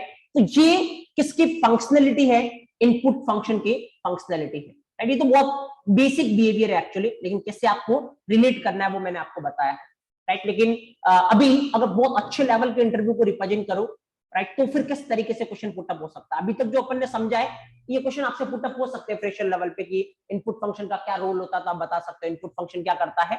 ऑब्वियसली यूजर से अगर अपने को इनपुट लेना है तो अपन इनपुट फंक्शन के थ्रू ले सकते हैं, राइट, ये आप बता सकते हो। लेकिन कैसे इस क्वेश्चन से अगला क्वेश्चन जनरेट करना है, कैसे आप सामने वाले को ये दिखा सकते हो कि आप फ्रेशर नहीं हो, आप एक्सपर्ट हो इस एरिया में, राइट, और कैसे अच्छे लेवल के इंटरव्यू में यहाँ से क्वेश्चन पुटअप हो सकते हैं, अब थोड़ा अपन उसकी तरफ चलते हैं। और वहां पे जाने के लिए पहले एक टास्क करते हैं, ताकि ज्यादा अच्छे से आपको समझ में आए, तो अब ज्यादा कंसंट्रेशन के साथ देखना, राइट। तो जस्ट ऑब्जर्व हियर, एक टास्क अपन करते हैं। टास्क क्या है, लेट्स सपोज अपन एक काम करते हैं, क्या 2 नंबर अपन क्या करते हैं, यूजर से इनपुट लेते हैं। यूजर से कितना नंबर इनपुट लेते हैं अपन, 2 नंबर, और अपन क्या करते हैं, अपना टारगेट क्या, 2 नंबर का सम करवाना। जो भी यूजर 2 नंबर डालेगा ना, उसका अपने को सम प्रिंट करवाना है। लेट्स सपोज यूजर ने पहला नंबर डाला 10 और दूसरा नंबर डाला 20, तो अपनी स्क्रीन पे अपने को क्या प्रिंट करवाना है, 30, क्योंकि 10 + 20 कितना होता है, 30, राइट। तो ये अपना टारगेट है। तो अपने को क्या करना है, अपने को इतना तो समझ में आ गया कि यूजर से 2 नंबर इनपुट लेना है, और ये सुनते ही अपने को समझ में आ गया कि अगर यूजर से कुछ भी इनपुट लेना है तो कौन सा फंक्शन यूज करना पड़ेगा, इनपुट फंक्शन। चलिए इतना तो क्रिस्टल क्लियर है, तो जितना क्लियर है उस पर अपन काम करते हैं। चलिए इसको पूरे को हटाते हैं। अपन क्या करते हैं, इनपुट लेना है तो इनपुट फंक्शन, राइट, लेकिन दिखाना पड़ेगा यूजर को कि क्यों रुका हुआ है, अदरवाइज रीडेबल नहीं होगा। तो मैं यहाँ पे दिखाता हूँ, लेट्स सपोज पहला नंबर डालो, तो क्या लिखूंगा मैं, एंटर फर्स्ट नंबर। जो भी आपको मैसेज देना आप कुछ भी दे सकते हो, enter first number, fine, okay. Now obviously user जो फर्स्ट नंबर डालेगा, अपने को क्या करना है, उसको ऐड करवाना है, तो पहले स्टोर तो करवाना पड़ेगा, तभी तो ऐड करवा पाओगे। तो स्टोर करवाने के लिए अपने को क्या चाहिए, वेरिएबल। इधर लिखना पड़ेगा जिसमें स्टोर करवाना, वो लेफ्ट साइड में लिखते हैं। नाम थोड़ा रीडेबल बनाने के लिए दे देता हूं NUM1, ताकि पता चले नंबर पहला नंबर है ये, राइट। बाकी कुछ भी नाम दे सकते हो, XYZ ABC, वो आपकी मर्जी है। ये कितना नंबर लेगा, पहला नंबर ले लिया। अपने को कितने नंबर लेने हैं, 2, तो 2 बार इनपुट लेना, तो 2 बार इनपुट फंक्शन को कॉल करना पड़ेगा, एक बार वापस कॉल करना पड़ेगा, ये दूसरी बार लेगा। इस बार मैसेज में क्या देना है मेरे को, एंटर सेकंड नंबर, राइट, ताकि सामने वाले को पता चले अच्छा एक और नंबर मांग रहा है मेरे से, एंटर सेकंड नंबर, ठीक है। उसके बाद जो भी वो सेकंड नंबर डालेगा उसको मेरे को क्या करवाना पड़ेगा, स्टोर। स्टोर के लिए क्या चाहिए, वेरिएबल। किधर लिखोगे, इक्वल के लेफ्ट साइड में, तो यहाँ पे इक्वल और इधर वेरिएबल जिसमें स्टोर करवाना है। लेट्स सपोज मैंने क्या लिखा, NUM2, फाइन। और यहाँ पे मैं क्या करता हूं, अपना टारगेट क्या था, दोनों का सम प्रिंट करवाना। तो जो पहला नंबर यूजर डालेगा वो किसमें जाएगा, NUM1 में, राइट। तो मैं प्रिंट करवाना है NUM1 प्लस NUM2। जो पहला नंबर यूजर डालेगा वो किसमें जाएगा, NUM1 में। जो दूसरा नंबर डालेगा वो किसमें जाएगा, NUM2 में। और फाइनली अपना क्या प्रिंट करवा रहा है अपन, NUM1 प्लस NUM2, मतलब दोनों का सम प्रिंट करवा रहे हैं। जब ये प्रोग्राम चलेगा तो उसके स्ट्रक्चर क्या होने वाली है, जब ये प्रोग्राम चलेगा एक्चुअली, तो सबसे पहले यहां से एक मैसेज आएगा यूजर के सामने, एंटर फर्स्ट नंबर। मान लो यूजर ने कितना डाला, 10, तो वो 10 किसमें आके स्टोर हो जाएगा, NUM1 में। तो NUM1 में आपका आके स्टोर हो गया कितना, 10। फिर ये लाइन चलेगी, लाइन नंबर सेकंड, तो यूजर के सामने एक मैसेज आएगा, एंटर सेकंड नंबर। मान लो यूजर ने सेकंड नंबर कितना डाला, 20, तो वो 20 किसमें आके स्टोर हो जाएगा, NUM2 में। तो मान लो यूजर ने सेकंड नंबर डाला 20, तो 20 किसमें आके स्टोर हो जाएगा, NUM2 में। उसके बाद जब तीसरी लाइन चलेगी, NUM1 में कितना पड़ा है, 10, NUM2 में कितना पड़ा है, 20, 10 + 20, रिजल्ट कितना प्रिंट होगा, 30, राइट। तो एक बार चला के देखते हैं वेदर ऐसा कुछ होता है या नहीं। जस्ट ऑब्जर्व हियर, एक बार यहाँ पे मैं क्लियर करता हूँ स्क्रीन को, और एक बार चलाते हैं। देखो बोल रहा है एंटर फर्स्ट नंबर, और वेट कर रहा है यूजर के लिए कि भाई पहला नंबर डालो। और यूजर को भी समझ में आ रहा है मैसेज देख के कि किस लिए वेट हो रहा है, एक नंबर मांग रहा है मेरे से। लेट्स सपोज यूजर ने डाला 10, जैसे एंटर करेगा एक बार फिर से वेट कर रहा है, ये बोल रहा है इस बार क्या, एंटर सेकंड नंबर। तो यूजर को समझ में आ रहा है एक और नंबर मांगा जा रहा है। चलिए उसने डाला 20, जैसे एंटर करेगा NUM1 में कितना है 10, NUM2 में कितना है 20, दोनों का सम कितना प्रिंट होगा 30, राइट। लेकिन यहाँ पे एक रिजल्ट आपको थोड़ा शॉक करने वाला, वो रिजल्ट एक्चुअली क्या आने वाला है, 30 नहीं आएगा यहाँ पे 1020, इस तरीके का रिजल्ट आपको दिखेगा। एक बार मैं चला के दिखाता हूँ, देखो रिजल्ट क्या दिख रहा है आपको 1020, इट्स नॉट 30। और इसी क्वेश्चन की मैं बात कर रहा था, या यही पॉइंट आपको डिफरेंट करने वाला है। तो क्या पॉइंट है वो जानने की ट्राई करते हैं।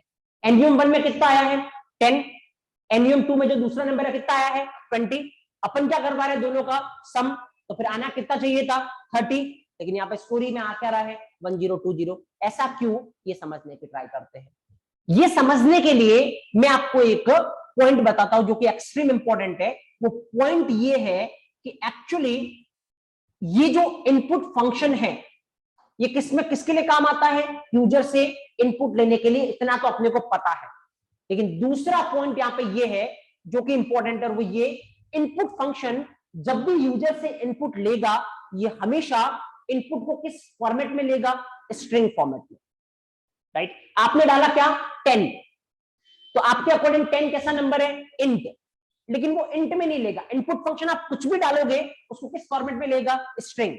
तो इसमें पहला जो नंबर लिया है वो 10 ऐसे नहीं है, वो 10 डबल कोट वाला, ये कैसा है स्ट्रिंग का 10।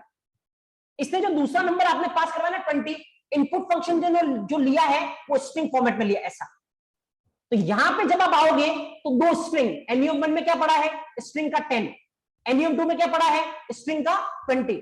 और जब दो स्ट्रिंग को आपस में ऐड करते हैं, आगे चल के अपन पढ़ेंगे स्ट्रिंग, पूरा एक सेपरेट चैप्टर पढ़ेंगे, राइट। जो बहुत टाइम उस पर इन्वेस्ट करने वाले, क्योंकि बहुत सारे क्वेश्चन स्ट्रिंग से बनेंगे, अपन एक एक क्वेश्चन को डिस्कस करेंगे। बट फिलहाल मैं आपको एक पॉइंट बता रहा हूं, जब भी पाइथन में दो स्ट्रिंग को ऐड करते हैं तो क्या होता है, पहले स्ट्रिंग के पीछे दूसरी स्ट्रिंग क्या हो जाती है अटैच। पहला स्ट्रिंग क्या है 10 और इसके पीछे दूसरी स्ट्रिंग अटैच हो जाएगी तो कितना हो जाएगा ये 1020। इस प्रोसेस को बोलते हैं कंकैटिनेशन, राइट। तो बोलने को ऐसा बोलते हैं कि जब भी दो स्ट्रिंग के बीच में प्लस लगाते हैं, कौन सा प्रोसेस होता है कंकैटिनेशन प्रोसेस। कंकैटिनेशन प्रोसेस का मतलब क्या होता है, पहली स्ट्रिंग के पीछे दूसरी स्ट्रिंग क्या हो जाएगी अटैच हो जाएगी। इसीलिए यहाँ पे जो रिजल्ट अपने को देखने को मिल रहा है वो कितना मिल रहा है 1020 नॉट 30।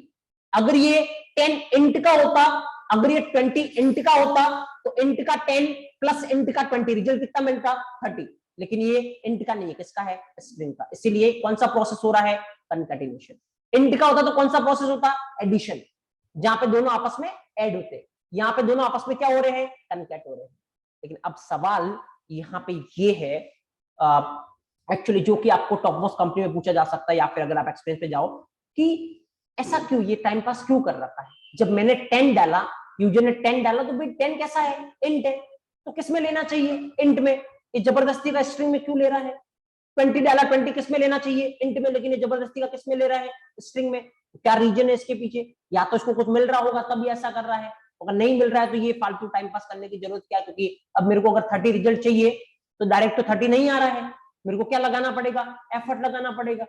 अगर इसने डायरेक्ट इंट में ले लिया होता तो मेरे को एफर्ट लगाने की जरूरत नहीं होती, मेरे को सीधा रिजल्ट कितना मिलता जो मेरे को चाहिए, वो मतलब कितना 30। तो अब सवाल यहाँ पे ये जनरेट होता है कि इनपुट फंक्शन हमेशा इनपुट को स्ट्रिंग फॉर्मेट में लेता है, ये तो समझ में आ गया, प्रैक्टिकली भी अपन ने देख लिया। बट इसके पीछे क्या रीजन है, मतलब इनपुट फंक्शन हमेशा इनपुट को स्ट्रिंग फॉर्मेट में क्यों लेता है, क्वेश्चन ये है। चलिए थोड़ा सा अगर 20-30 सेकंड में आपको दो, और अगर आप सोचो, एक बार खाली सोचना, मेरे को भी आंसर नहीं चाहिए, एक बार आप सोचना कि ऐसा क्यों होता होगा, राइट। अभी आप एक बार थोड़ा गैस करने की ट्राई करें, और गैस इन द सेंस की थोड़ा प्रैक्टिकली सोच के गैस करें कि ऐसा क्यों हो रहा है कि इनपुट फंक्शन हमेशा इनपुट को किस में ले रहा है स्ट्रिंग में, इससे क्या बेनिफिट हो सकता है। फिर जब मैं एक्सप्लेन करूं तो आप एक बार थोड़ा सोचने की ट्राई करना कि वेदर आपने सही से सोचा था उसको या फिर नहीं। तो या एक बार देखिए, एक बार सोचिए कि ऐसा क्यों हो रहा है, इससे क्या कुछ हो सकता है एक्चुअली।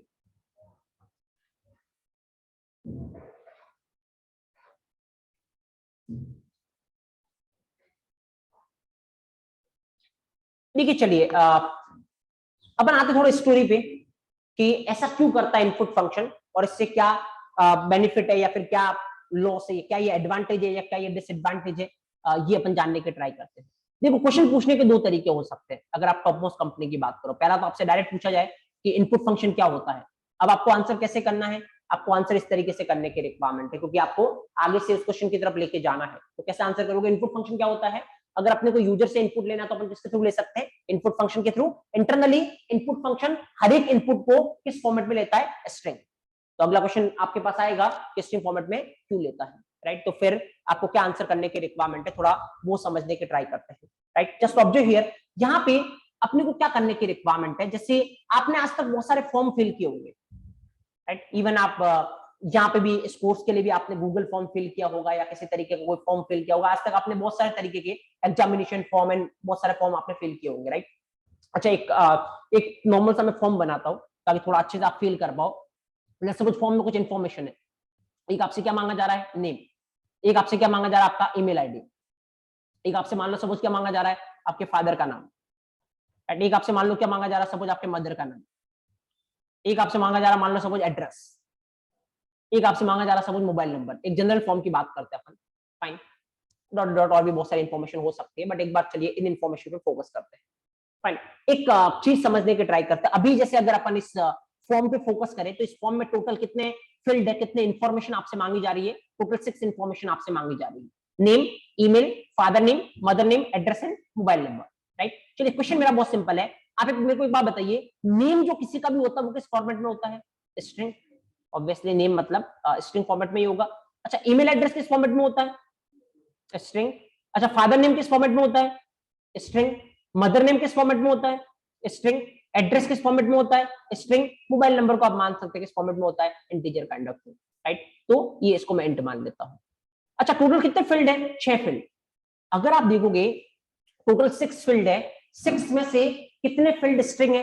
5, राइट? 6 में से कितने फील्ड स्ट्रिंग है? 5। मतलब ऑब्वियसली आप तो काम करोगे किसी भी फॉर्म के साथ, आप आज के बाद कोई भी फॉर्म फिल करो तो ऑब्जर्व करना उसमें जो भी कंटेंट है, आप देखोगे 80% जो भी चीजें आपसे मांगी जा रही है वो किस फॉर्मेट में होगी? स्ट्रिंग। बाकी की 20% इंट या किसी और फॉर्मेट में हो सकती है। बाकी 80% इंफॉर्मेशन हमेशा किस फॉर्मेट में होगी? स्ट्रिंग। क्योंकि स्ट्रिंग बहुत पॉपुलर होता है, ज्यादातर चीजें किस फॉर्मेट में आती है? स्ट्रिंग फॉर्मेट में, फाइन। तो अब देखो, इनपुट फंक्शन के पास 2 तरीके हैं। आप फिर मेरे को बताना कि दोनों में से बेटर कौन सा है। इनपुट फंक्शन के पास एक तरीका तो ये है कि जैसे ही आप मान लो कुछ भी इनपुट डाल रहे हो, मान लो आपने डाला नाम, नेम में इनपुट डाला, तो इनपुट फंक्शन पहले देखेगा आपने जो इनपुट डाला वो किस फॉर्मेट का है, तो उसको पता चलेगा वो किस फॉर्मेट का है? स्ट्रिंग। और फिर वो उसको किस में लेगा? स्ट्रिंग में। मान लो ये चेक करने में कितना सेकंड का टाइम लग रहा है? 1 सेकंड का।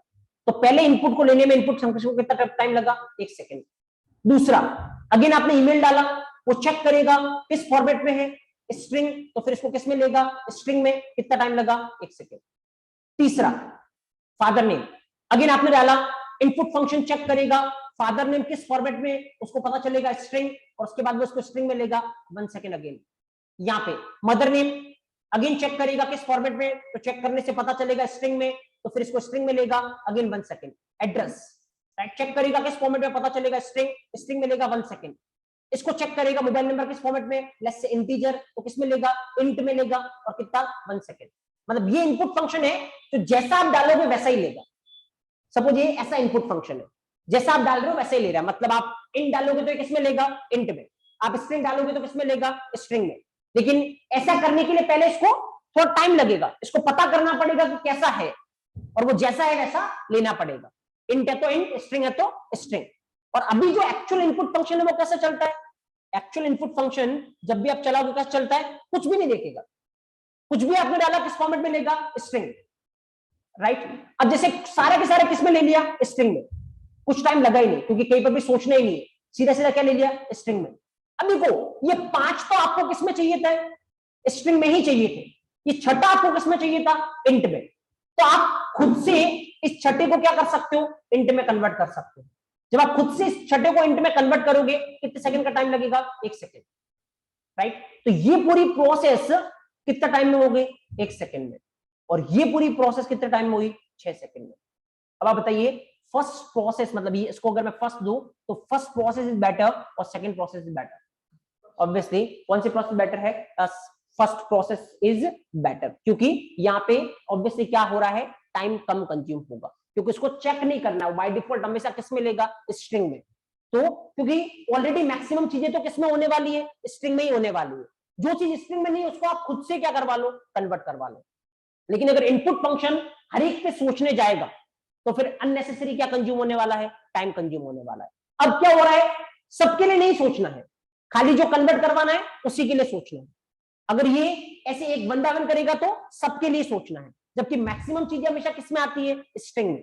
तो फिर आप ऑब्वियसली आंसर क्या दोगे अगर आपको ऐसा पूछा जाए कि इनपुट फंक्शन हमेशा इनपुट को स्ट्रिंग फॉर्मेट में क्यों लेता है, तो ऑब्वियसली आपको ये बोलने की रिक्वायरमेंट है string is most popular, generally multiple things are coming in the string only, and that's why internally input function takes input in the string format.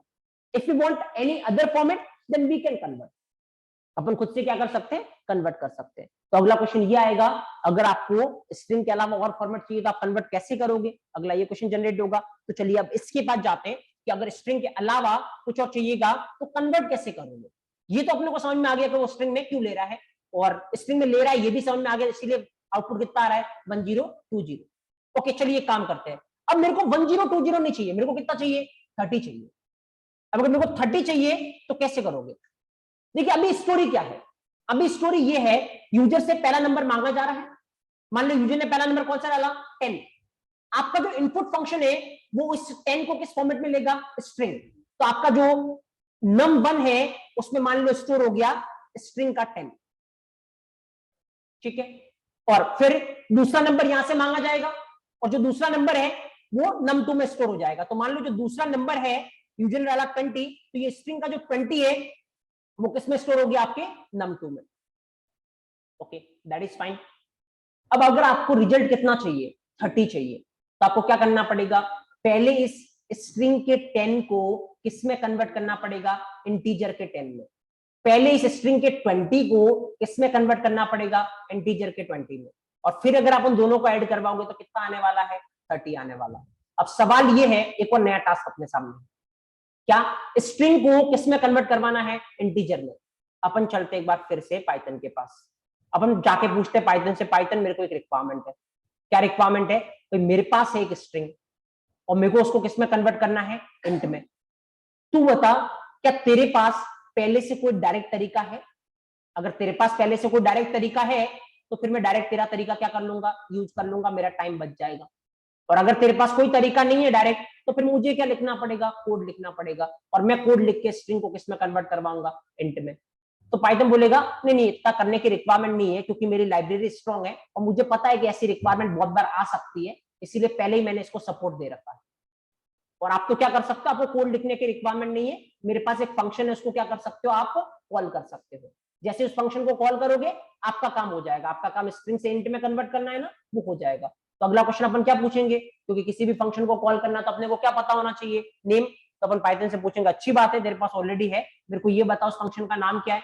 Again Python बोलेगा ज्यादा नाम की टेंशन लेने की रिक्वायरमेंट नहीं है, क्योंकि मैं रीडेबल प्रॉपर्टी पे काम कर रखा है मैंने, इसीलिए तुझे क्या करना है, इंट में कन्वर्ट करना है ना, तो फंक्शन का नाम भी क्या है, इंट, राइट। जैसे अगली बार, पिछली बार क्या करना था, इनपुट लेना था ना, फंक्शन का नाम क्या था, इनपुट, इंट में कन्वर्ट करना नाम क्या है, इंट।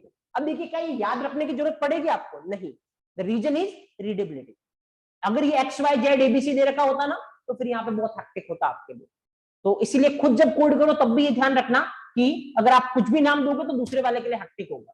चलने में तो चल जाएगा, रिजल्ट तो आ जाएगा, लेकिन वो प्रोसेस बहुत हैक्टिक होने वाला है, इसलिए नाम हमेशा कैसा देना है, रीडेबल। जैसे ये देख लो पूरा प्रॉपर फॉर्मेट फॉलो हो रहा है। तो चलिए अपन पाइथन के पास गए, पाइथन ने बोला तुम तो एक काम करो, कौन से फंक्शन को कॉल करो, इंट को। अब जब इंट फंक्शन को कॉल करोगे, देखो खुद से समझो एक्चुअली, ताकि याद नहीं करना पड़ेगा। मान लो इंट फंक्शन का काम क्या है, इंट फंक्शन का काम है स्ट्रिंग से किसमें कन्वर्ट करना, सब कुछ अभी ऐसे ही समझते हैं, स्ट्रिंग से इंट में कन्वर्ट करना। तो इसको क्या चाहिएगा, वो स्ट्रिंग चाहिएगी जिसमें वो वैल्यू पड़ी है, और ये अपने को क्या देगा, इंट में कन्वर्ट करके अपने को चीज दे देगा। तो वो स्ट्रिंग कहां पे है, जिसमें पड़ा है वैल्यू, किसमें पड़ी है वो स्ट्रिंग, num1 में। तो इसको अपन पास करवाते कि भाई num1 में जो पड़ा है ना, तो उसको कन्वर्ट कर किसमें, इंट में। ये बोलेगा मैंने कर दिया, मेरे पास आ गया इंट वाला, आ गया। तो अपने को अगर यूज लेना तो क्या करवाना पड़ेगा, स्टोर। स्टोर करवाने के लिए क्या करना है, वही इक्वल, और इधर अपने को क्या लिखना है, वेरिएबल का नाम जिसमें स्टोर करवाना है। सब ऐसे नाम दे देता हूं, मान लो मैं नाम देता हूं क्या, n1। इस लाइन से क्या होने वाला है, लाइन नंबर 3 को पकड़ने की ट्राई करते हैं। लाइन नंबर 3 क्या करेगा, num1 में जो पड़ा है int इसको किस में कन्वर्ट करेगा, int में। num1 में क्या पड़ा है, स्ट्रिंग का 10, int इसको किस में कन्वर्ट करेगा, int के 10 में, और ये int का 10 अपन किस में स्टोर करवा रहे हैं, n1 में। तो अब एक और वेरिएबल में यहां पे बना रहा हूं, इस वेरिएबल में n1 में क्या स्टोर है, int का 10, int का 10। अब सेम काम किसके लिए करवाना है, 20 के लिए भी करवाना है। तो अगेन एक बार वापस से बुलाते हैं इंट फंक्शन, एक बार फिर से जरूरत पड़ी मेरे को, इस बार मेरे को क्या करना है, num2 में जो पड़ा है उसको किस में कन्वर्ट करना है, इंट में। इससे ये बोलेगा कर दिया, आप तो जिसमें स्टोर करवाना करवा दो, मैं बोलता मैं किसमें स्टोर करवाऊंगा, n2 में। तो इस लाइन नंबर 4 से क्या होने वाला है, num2 में जो पड़ा है इंट इसको इंट में कन्वर्ट करेगा, और n2 में अपन इसको करवा रहे हैं स्टोर। num2 में क्या पड़ा है, स्ट्रिंग का 20, इंट इसको क्या करेगा, इंट के 20 में कन्वर्ट करेगा, और अपन स्टोर करवा रहे हैं n2 में। तो मैं यहाँ पे बनाता हूं n2, उसमें क्या स्टोर है, इंट का 20। चलिए एक काम करते हैं, यहां पे अपन प्रिंट करवाते हैं किसको, n1 प्लस n2। देखिए देखो लाइन नंबर 5 को देखो, num1 प्लस num2, num1 में क्या पड़ा है, स्ट्रिंग का 10, num2 में क्या पड़ा है, स्ट्रिंग का 20, स्ट्रिंग का 10 प्लस स्ट्रिंग का 20 कितना होगा, 1020, क्योंकि कौन सी प्रोसेस होगी, कंकैटिनेशन, एक के पीछे दूसरे string attach. n1 plus n2 line number 6, n1 में क्या पड़ा है, इंट का 10, n2 में क्या पड़ा है, इंट का 20, इंट का 10 प्लस इंट का 20 कौन सा प्रोसेस होगा, एडिशन, और 10 प्लस 20 कितना रिजल्ट आएगा, 30। एक बार देखते हैं लाइन नंबर 5 से 1020, लाइन नंबर 6 से 30 आता है या नहीं। तो लेट्स सपोज यहाँ पे मैं चलाता हूं इसको, फर्स्ट नंबर मैंने दिया 10, सेकंड नंबर मैंने दिया 20, एंड यू विल सी पहले क्या आ रहा है 1020, क्योंकि दोनों क्या थी, स्ट्रिंग, और अब अपना काम हो गया, क्या आ रहा है 30, राइट। तो इनपुट फंक्शन हमेशा इनपुट को किस फॉर्मेट में लेगा, स्ट्रिंग, ताकि हर एक बार उसको नहीं देखना पड़े, प्रोसेस क्या हो जाए, फास्ट। अगर आपको स्ट्रिंग ही चाहिए तो ठीक है, लेकिन अगर आपको स्ट्रिंग के अलावा कुछ और चाहिए तो आप खुद से क्या करवा सकते हो, कन्वर्ट करवा सकते हो। अभी जैसे अपन ने इंट में कन्वर्ट करवाना देखा, लेकिन आप किसी में भी क्या करवा सकते हो, कन्वर्ट करवा सकते हो। अभी अपन थोड़ी देर में देखने वाले हैं। चलिए फिलहाल एक बार कंक्लूड करते हैं जितना भी अपन ने पढ़ा है, उसके बाद अपन एक बार पहले लिखते हैं, उसके बाद आगे चलते हैं। चलिए सबसे पहला क्या था, अपना टारगेट जो था, जिस टारगेट के साथ अपन ने आज का सेशन स्टार्ट किया था, वो था यूजर से इनपुट लेना, राइट। इसके लिए कौन सा फंक्शन पाइथन के पास है, इनपुट फंक्शन। इनपुट फंक्शन क्या करता है, यूजर से इनपुट लेता है, और रीडेबिलिटी के लिए अपन मैसेज भी देंगे ताकि यूजर को पता चले कि भाई किस लिए रुका हुआ है, इसको क्या चाहिए। सेकंड जो इंपॉर्टेंट पॉइंट था वो ये, इनपुट फंक्शन हमेशा इनपुट को किस फॉर्मेट में लेगा, स्ट्रिंग। रीजन इसके पीछे है, string is most popular data type, right. तो उसके बाद अगर अपने को स्ट्रिंग को जैसे मान लो इंट में कन्वर्ट करवाना है, तो अपने पास कौन सा फंक्शन है, इंट फंक्शन, और अपन ऐसा कर सकते हैं, राइट। और दो स्ट्रिंग को आपस में ऐड करवाते तो कौन सी प्रोसेस होती है, कंकैटिनेशन। कंकैटिनेशन का मतलब एक स्ट्रिंग के पीछे दूसरी स्ट्रिंग क्या हो जाएगी, अटैच। चलिए फिर पहले लिखिए, उसके बाद आगे चलते हैं। So keep sliding.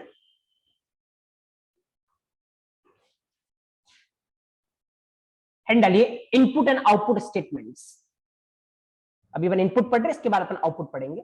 So head डालिए input and output statements. Input and output statements, इसके अंदर फर्स्ट सब हेडिंग डालिए input statements.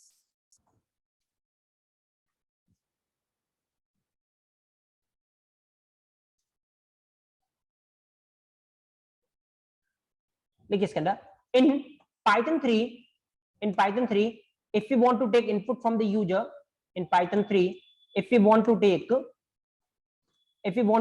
input from the user, if you want to take input from the user, then we can use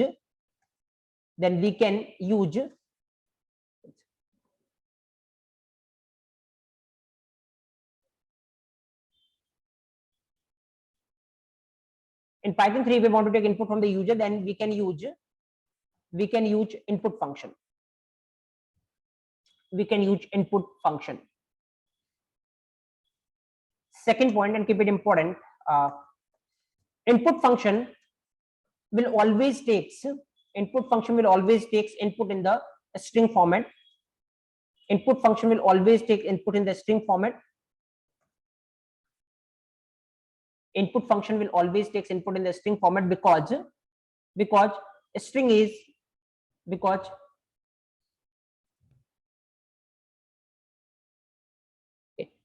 string is most popular data type. Because string is most popular type. most popular type, and because string is most popular type, and as per our requirement, we can convert, string to any other type, and as per our requirement we can convert string to any other type. As per our requirement we can convert string to any other type.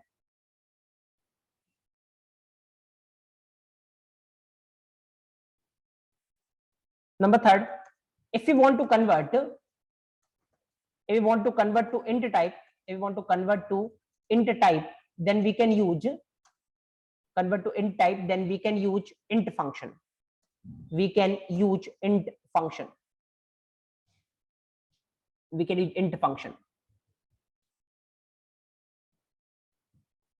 ठीक है, जैसे मैं बोलने को इसको क्या बोल रहा हूं, इनपुट फंक्शन, इंट फंक्शन, लेकिन लिखने में कैसे लिख रहा हूं, इंट और उसके बाद में क्या, पैरेंथेसिस, राइट। तो ये स्टैंडर्ड होता है एक्चुअली, लिखते आप ऐसे ही, ऐसे नहीं लिखते इंट फंक्शन, क्योंकि ऐसे करोगे तो ऑटोमेटिक किसी को पता चल जाएगा ये क्या है, फंक्शन है, राइट। तो that is the way of writing, किस तरीके से इसको लिखना है। चलिए फिर इस बात पे एक एग्जांपल लिख लीजिए, ये वाला,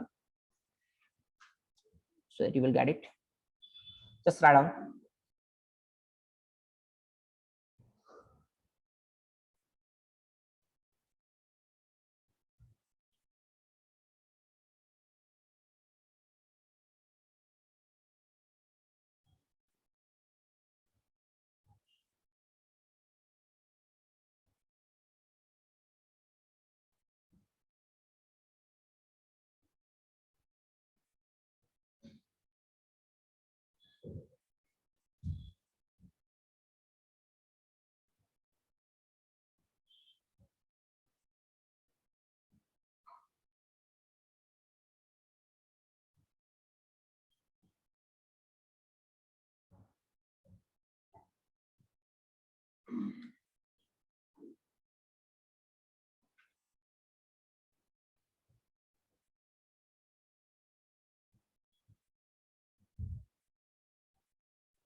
ओके फाइन।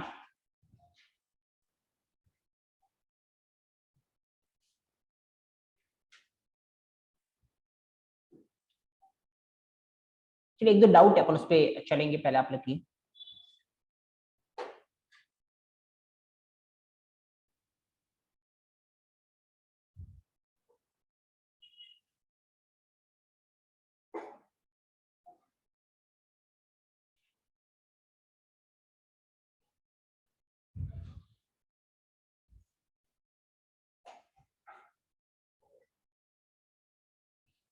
ओके, इवन आपको अगर आउटपुट कंसीडर करना है तो दिस इज द थिंग, जैसे ये चलेगा, ये पूछ रहा है एंटर फर्स्ट नंबर, या फिर एक बार वापस चला देते अपन।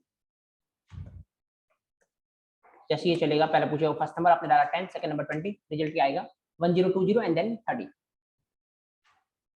1020 आ रहा है num1 प्लस num2 जो आप करवा रहे हो, क्योंकि ये दोनों स्ट्रिंग है, राइट। और 30 आ रहा है जब आप n1 प्लस n2 करवा रहे हो, क्योंकि ये दोनों क्या है, इंट है।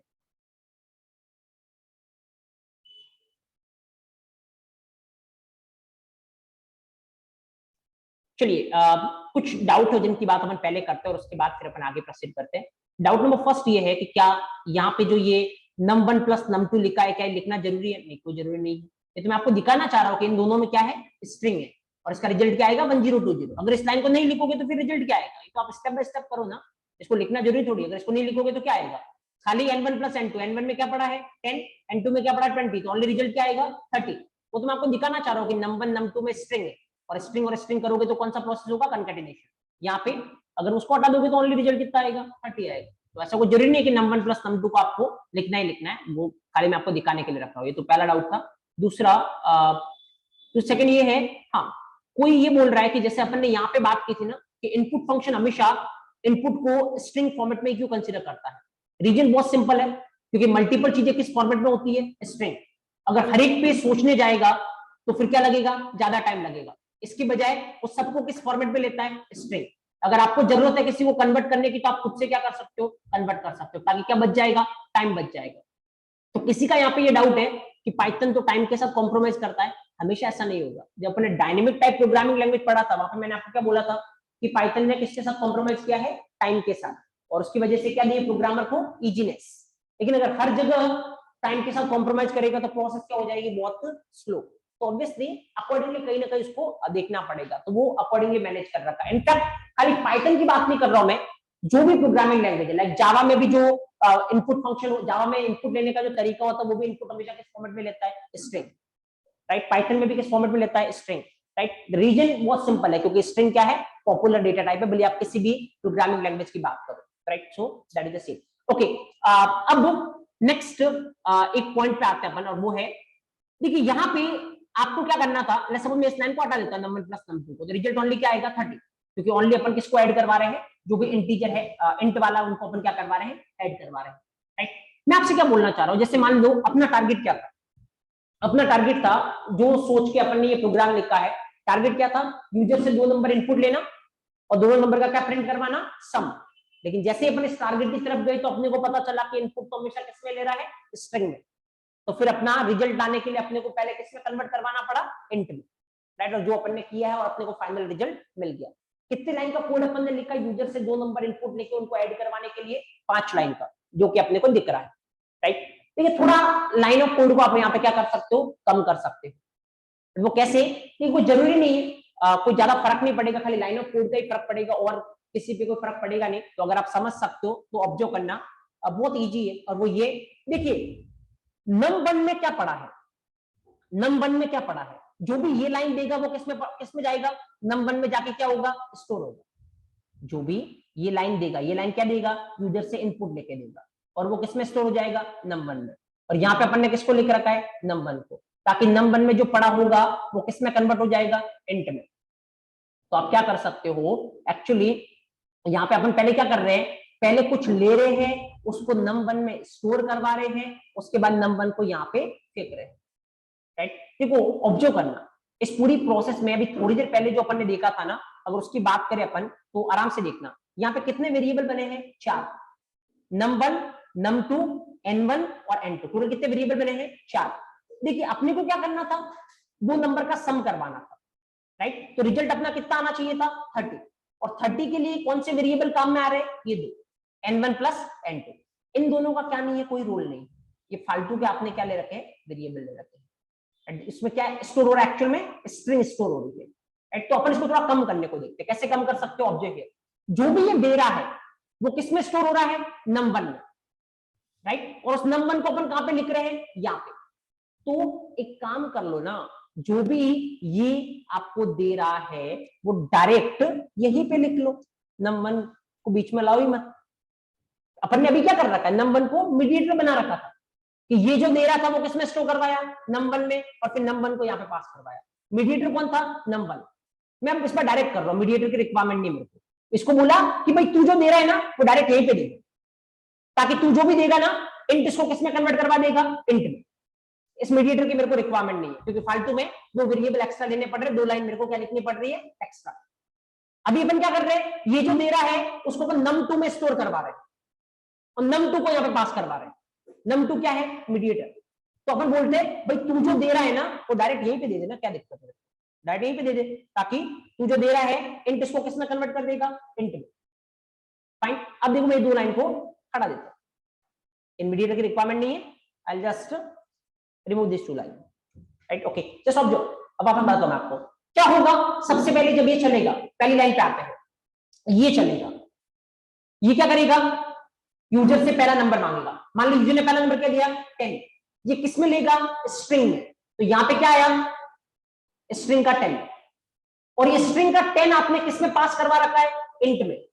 इंट फंक्शन क्या करेगा, इस स्ट्रिंग के 10 को किस में कन्वर्ट करेगा, इंट के 10 में, और वो इंट का 10 किस में स्टोर हो जाएगा, n1 में।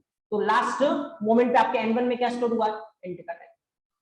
पिछली बार भी ऐसा ही हो रहा था, ये पिछली बार ये पहले जो स्ट्रिंग आ रहा था उसको अपन किसी मीडिएटर में स्टोर करवा रहे थे, और उसके बाद इस मीडिएटर को यहाँ पे पास करवा रहे थे। इस बार इसको डायरेक्टली मैंने यहाँ पे लिख दिया ताकि 2 लाइन कम हो गई अपनी।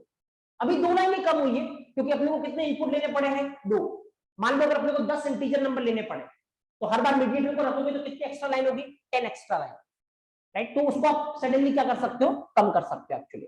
पर यहाँ पे देखो ये यूजर से दूसरा नंबर इनपुट लेके आएगा। मान लो यूजर ने दूसरा नंबर क्या डाला 20, किसका होगा, स्ट्रिंग का, क्योंकि इनपुट हमेशा किसमें इनपुट लेगा, स्ट्रिंग में। ये 20 स्ट्रिंग का किसके अंदर पास हुआ, इंट के अंदर। इंट इसको क्या करेगा, 20 इंट में कन्वर्ट कर देगा और किसमें स्टोर करवा देगा, n2 में। तो n2 में क्या पड़ा है, 20 इंट का। नीचे वाली लाइन में आओगे, n1 में क्या पड़ा है, इंट का 10, n2 में क्या पड़ा है, इंट का 20। 10 + 20 कितना हो गया, 30। जो अपने को चाहिए वो मिल जाएगा। Just object here, enter first number 10, enter second number 20, and result is what, 30. Fine. तो instead of writing 5 line of code आप इसको ऐसे कर सकते हो, डायरेक्ट मीडिएटर को हटा सकते हो, यू कैन राइट दिस, आप लिख सकते हो। उसके बाद फर्दर एक दो चीजें और कंसीडर करते हैं यहाँ।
ओके ना, चलिए अभी बहुत अच्छे से अपन ने ये कर लिया जो अपना टास्क था।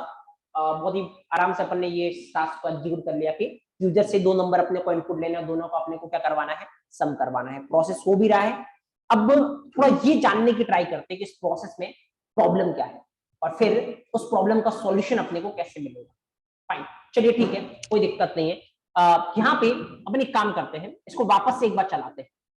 चलिए चलाते हैं अपन वापस से, पहले मैं एक बार जो भी स्क्रीन पे उसको क्लियर कर देता हूँ और वापस इसको चलाने पे देखते हैं। फिर चलाएंगे, एंटर फर्स्ट नंबर मान लो मैंने डाला कितना, 10, एंटर सेकंड नंबर मान लो मैंने डाला 20, रिजल्ट कितना आएगा, 30, there is no doubt at all, 30। ठीक है, इवन कुछ भी डालो नंबर आपको जो डालना है, जैसे 35, दूसरा नंबर 25, रिजल्ट कितना आएगा, 60, रिजल्ट कितना आ रहा है, 60।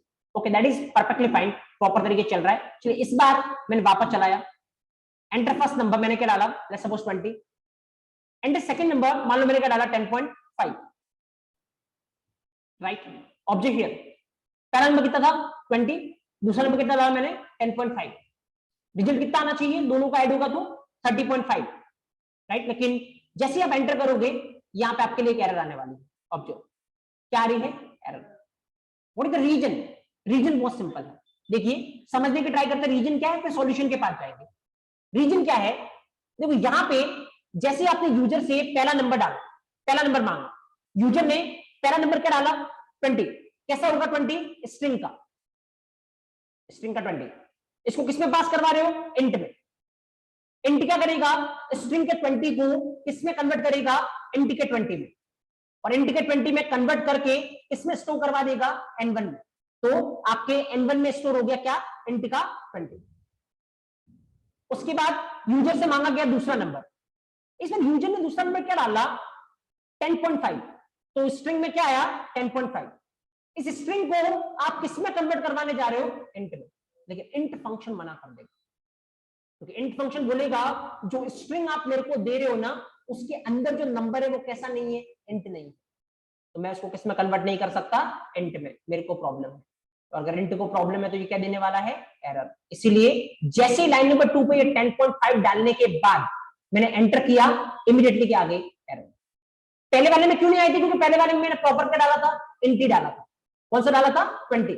अगर देखो जैसे अगर ये प्रोसेस समझ पा रहे हो तो इस बार वापस चलाते, एक बार वापस चलाते इसको, अगर ये प्रोसेस आप समझ पा रहे हो। इस बार अपन क्या करते हैं, एंटर फर्स्ट नंबर है ना, पहला नंबर ही डाल दो 10.5 या 10.6 जो भी है, तो इवन इसके बाद ही एरर दे देगा, नीचे वाली लाइन पे जाएगा ही नहीं।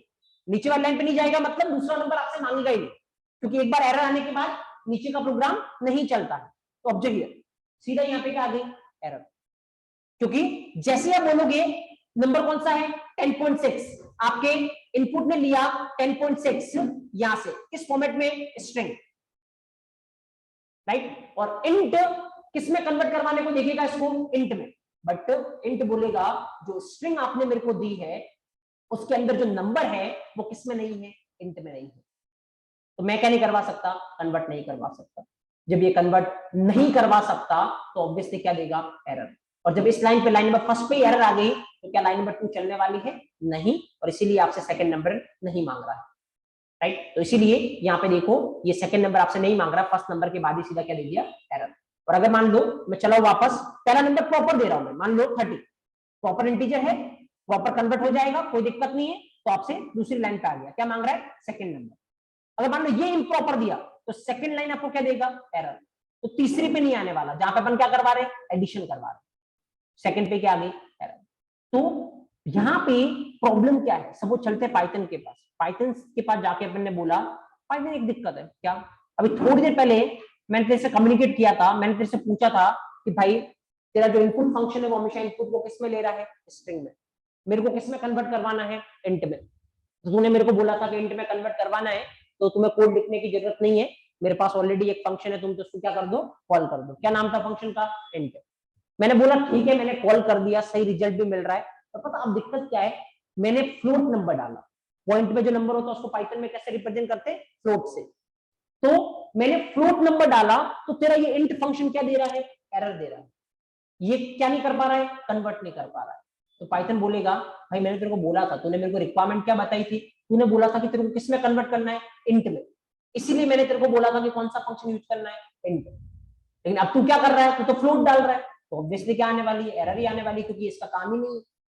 मैंने इसको ऑलरेडी किसके लिए बना रखा है, इंट में कन्वर्ट करने के लिए। तो पाइथन से पूछूंगा फिर मेरे को फ्लोट में करना है, तो पाइथन बोलेगा तो तू मेरे को ऐसा बोल कि तेरे पास एक स्ट्रिंग है जिसको तेरे को किस में कन्वर्ट करना है, फ्लोट में, तो मैं तेरे को बताता हूँ। तो मैंने बोला चलो ठीक है, मेरे पास एक स्ट्रिंग है, मेरे किसमें कन्वर्ट करना है, फ्लोट में, क्या तेरे पास कोई तरीका है करने का, या फिर मेरे को कोड लिखना पड़ेगा। पाइथन बोलेगा नहीं नहीं, इस बात के लिए कोड लिखने की रिक्वायरमेंट नहीं है, मेरे पास तरीका है।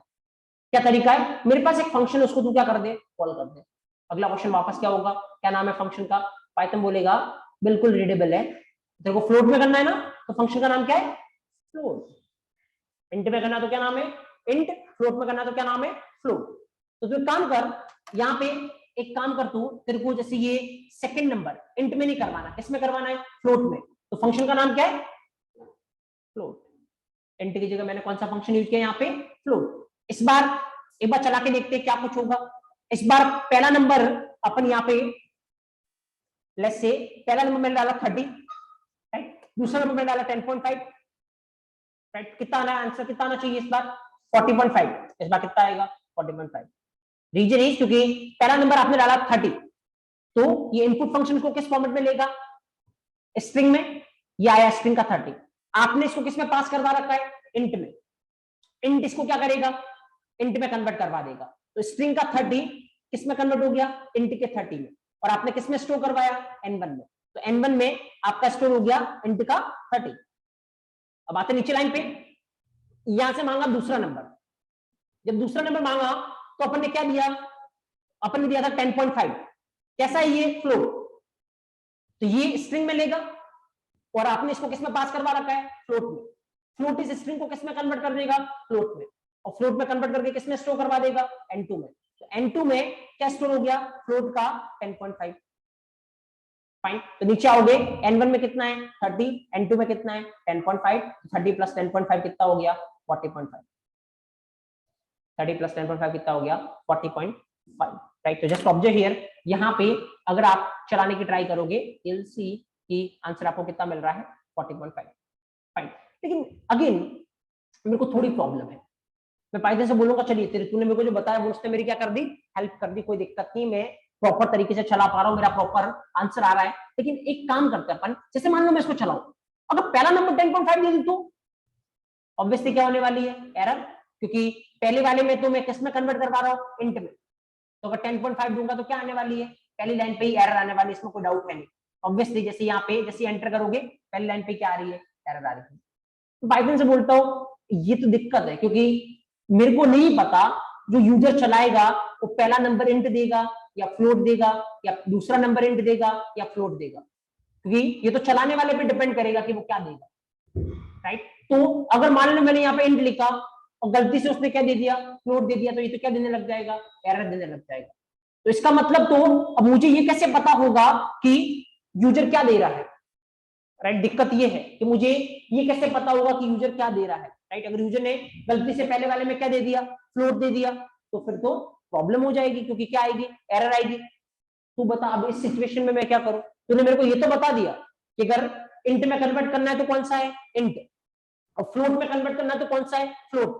लेकिन अब मेरे सामने ये प्रॉब्लम है कि मुझे ही नहीं पता किसमें करना है, यूजर जैसा देगा उसमें करना है। यूजर ने 10.5 दिया तो ऑटोमेटिक किसमें कर, फ्लोट में। यूजर ने 10 दिया तो ऑटोमेटिक किसमें कर, इंट में। मेरे को तो ऐसा चाहिए, राइट। क्योंकि अभी तो तूने मेरे को जो दो तरीके बताए उसमें प्रॉब्लम ये कि मेरे को पहले से पता होना चाहिए, मेरे को पहले से अगर पता होगा फ्लोट में करवाना तो मैं फ्लोट यूज करूंगा, इंट में करवाना तो इंट यूज करूंगा। लेकिन अगर मेरे को पहले से पता नहीं हुआ, यूजर तो कुछ भी दे सकता है, तो फिर दिक्कत है यहाँ पे। पाइथन बोलेगा चल ठीक है, इस प्रॉब्लम का भी सॉल्यूशन है मेरे पास, तेरे को कुछ करने की रिक्वायरमेंट नहीं है। तो प्रॉब्लम क्या है, तुम क्या चाह रहे हो, यूजर जैसा देना वैसा हो जाए। मतलब यूजर अगर 10.5 दे तो ऑटोमेटिक किसमें कन्वर्ट हो जाए, फ्लोट में। यूजर अगर 10 दे तो ऑटोमेटिक किसमें कन्वर्ट हो जाए, इंट में। इसका मतलब तुम्हें एक ऐसी चीज चाहिए जो पहले ये इवेल्युएट करे कि जो नंबर है वो किसमें है, पहले ये इवेल्युएट करे और उसके बाद उसको क्या करे, कन्वर्ट करे। तो इवेल्युएट करने के बाद अगर उसको पता चलता है ये इंट में है तो किसमें कन्वर्ट करे, इंट में। और अगर इवेल्युएट करने के बाद उसको पता चलता है ये फ्लोट में है तो किसमें कन्वर्ट करे, फ्लोट में, राइट। तो पाइथन बोलेगा अच्छा तुम्हें इवेल्युएट करवाना है क्या, तो दिक्कत वाली बात नहीं है, मेरे पास अगेन एक फंक्शन है जो तुम्हारी हेल्प करेगा। अगेन अपन पूछेंगे फंक्शन का नाम, पाइथन बोलेगा रीडेबल है, टेंशन क्यों ले रहे हो, क्या नाम है, इवेल, जो कि ऑटोमेटिक जो भी आप दोगे उसको क्या करने वाला है, evaluate. Eval short form evaluate के, इवेल्युएट मतलब किसी को भी टेस्ट करना कि एक्चुअल वो है क्या। तो इवेल्युएट करेगा, जैसा होगा उसमें क्या कर देगा, कन्वर्ट कर देगा। तो तुम्हें सोचने की रिक्वायरमेंट नहीं है। मैंने बोला चलो एक बार टेस्ट करते हैं ऐसा है क्या। तो इंट की जगह मैंने क्या लिखा, इवेल, और फ्लोट की जगह मैंने क्या लिखा, इवेल, ताकि जैसा होगा उसमें कन्वर्ट कर देगा। चलिए एक बार चला के देखते हैं कि ये हर एक एस्पेक्ट से सही चलता है या नहीं, उसके बाद फिर फर्दर अपन वापस आएंगे पाइथन के पास। जैसे मैंने डाला 10.5 पहला नंबर, चलिए इसमें कोई एरर तो नहीं दी अभी, तो मैंने डाला दूसरा नंबर इंट डाला, चलिए रिजल्ट क्या दिया 20.5। चलिए एक काम करते हैं दोनों इंट डालते हैं, 10 20 रिजल्ट क्या दिया 30। चलिए एक काम करते हैं दोनों फ्लोट डाल के देख लेते हैं, 10.5 20.6 रिजल्ट क्या दिया 31.1। दैट मींस एब्सोल्युटली फाइन, ये ऑटोमेटिक क्या कर रहा है, आइडेंटिफाई कर रहा है और उसके अकॉर्डिंग उसको क्या कर रहा है, कन्वर्ट कर रहा है। इंट है तो किसमें कर रहा है, इंट में, फ्लोट है तो किसमें है, फ्लोट में, राइट। चलिए ये तो हो गया किसका काम, इवेल का। तो अगर आपको इंट में कन्वर्ट करवाना है तो इंट, अगर आपको फ्लोट में कन्वर्ट करवाना है तो फ्लोट, अगर आपको इवेल्युएट करके कन्वर्ट करवाना है, इवेल्युएट करके मतलब जैसा है उसमें करवा दो, तो कौन सा, इवेल, ठीक है। चलिए ये तो हो गई फ्रेशर लेवल की बात, जहां पे आपको पता है कि इवेल किस तरीके से काम करता है। चलिए अगर टॉप मोस्ट कंपनी में मेरे को आपसे ये क्वेश्चन करना हो, या थोड़ा एक्सपीरियंस में मेरे को आपसे ये क्वेश्चन करना हो, तो मेरा क्वेश्चन आपसे बहुत सिंपल रहेगा। अभी आपने पढ़ा 3 फंक्शन के बारे में, पहले पाइथन के पास गए कि मेरे को इंट में करवाना, पाइथन ने बोला इंट है। फिर गए फ्लोट में करवाना, पाइथन ने बोला फ्लोट है। और फिर गए कि नहीं मेरे को तो इवेल्युएट करके करवाना, पाइथन ने बोला कौन सा है, इवेल। अच्छा मेरे को ये बताइए इंट फ्लोट अच्छा है या इवेल अच्छा है, तो बहुत सिंपल क्वेश्चन है। Obviously which one is better, क्योंकि इंट फ्लोट के साथ प्रॉब्लम है, क्या प्रॉब्लम है, अगर फ्लोट हुआ तो प्रॉब्लम हो जाएगी, इंट में, और इंट हुआ तो इसमें प्रॉब्लम हो जाएगी, मतलब प्रॉब्लम हो सकती है। इवेल क्या है, ऑटोमेटिक क्या कर देगा, इवेल्युएट कर देगा। तो इसका मतलब which one is better, eval is better, right. तो फिर वापस दिमाग को थोड़ा पीछे ले जाओ, जब मैं आपसे बार बार ये बोल रहा हूं, अगर ऐसा होता तो अपन ये बात नहीं कर रहे होते इसका, राइट, सीधा अपन इवेल के पास ही जाते। लेकिन अगर मैं आपको इंट फ्लोट समझा रहा हूं, अभी भी पाइथन में अगर इंट फ्लोट चल रहा है, इसका मतलब ये कंफ्यूज करने वाला क्वेश्चन है, जहां पे आपको पहले ऐसा दिखा के बोला जाएगा और आप आराम से जो सामने दिख रहा है उस पर ट्रस्ट करके बोलोगे कौन सा बेटर है, इवेल बेटर है।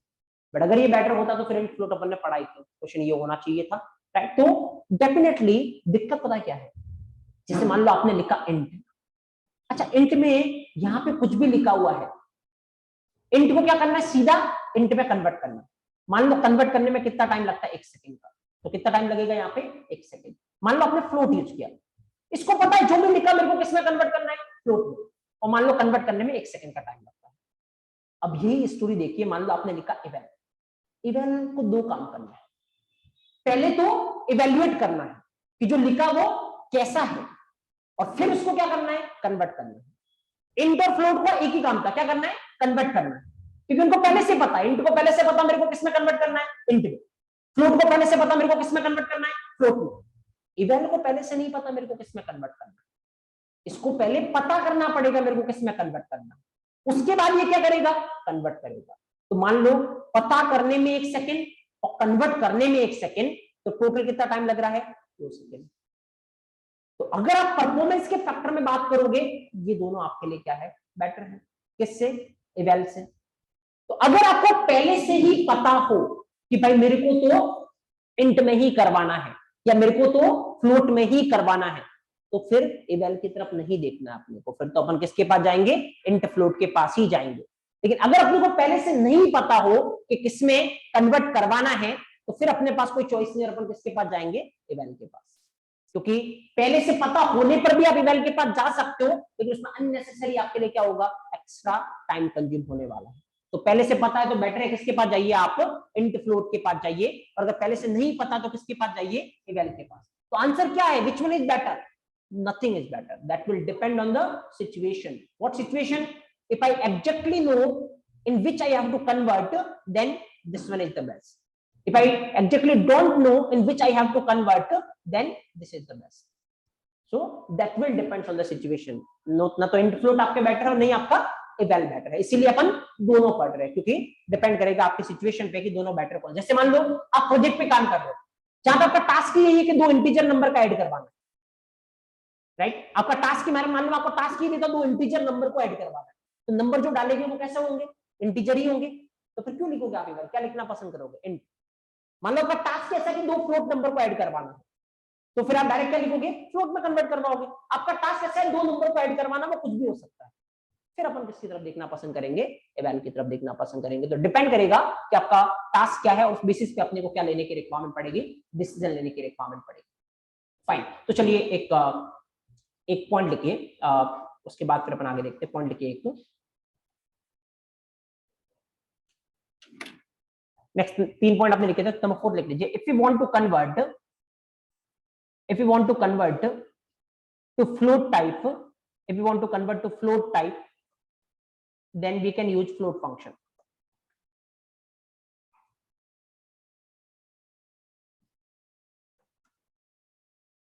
If we want to convert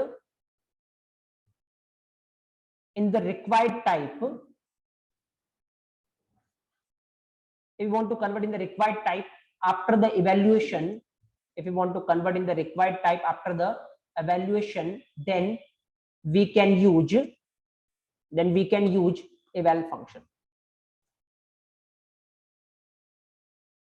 जितना ज्यादा दिमाग में आप वाई क्रिएट करोगे कि ऐसा क्यों, उतना ही बेटर है एक्चुअली, और उतना ही आप टॉप लेवल पे खुद को रिप्रेजेंट कर पाओगे।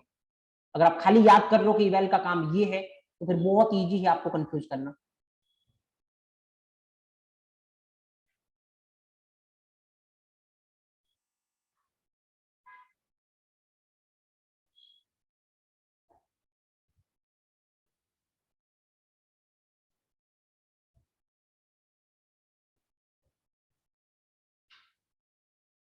अभी इस पे और एग्जांपल्स अपन देखेंगे, डोंट वरी, अभी बस और एग्जांपल देखेंगे। अभी खाली जस्ट मैंने एक आपको आइडिया प्रोवाइड किया है इवैल का। सो बैठे एक बार अभी के लिए तो एग्जांपल ये वाला लिख सकते हो आप, और इसका आउटपुट क्या आएगा, जो भी आप कोई सा भी डालें, वेदर कोई भी इंट डाले फ्लोट डाले, अकॉर्डिंगली दोनों का क्या हो जाएगा, एडिशन हो जाएगा, कोई दिक्कत है नहीं।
ओके,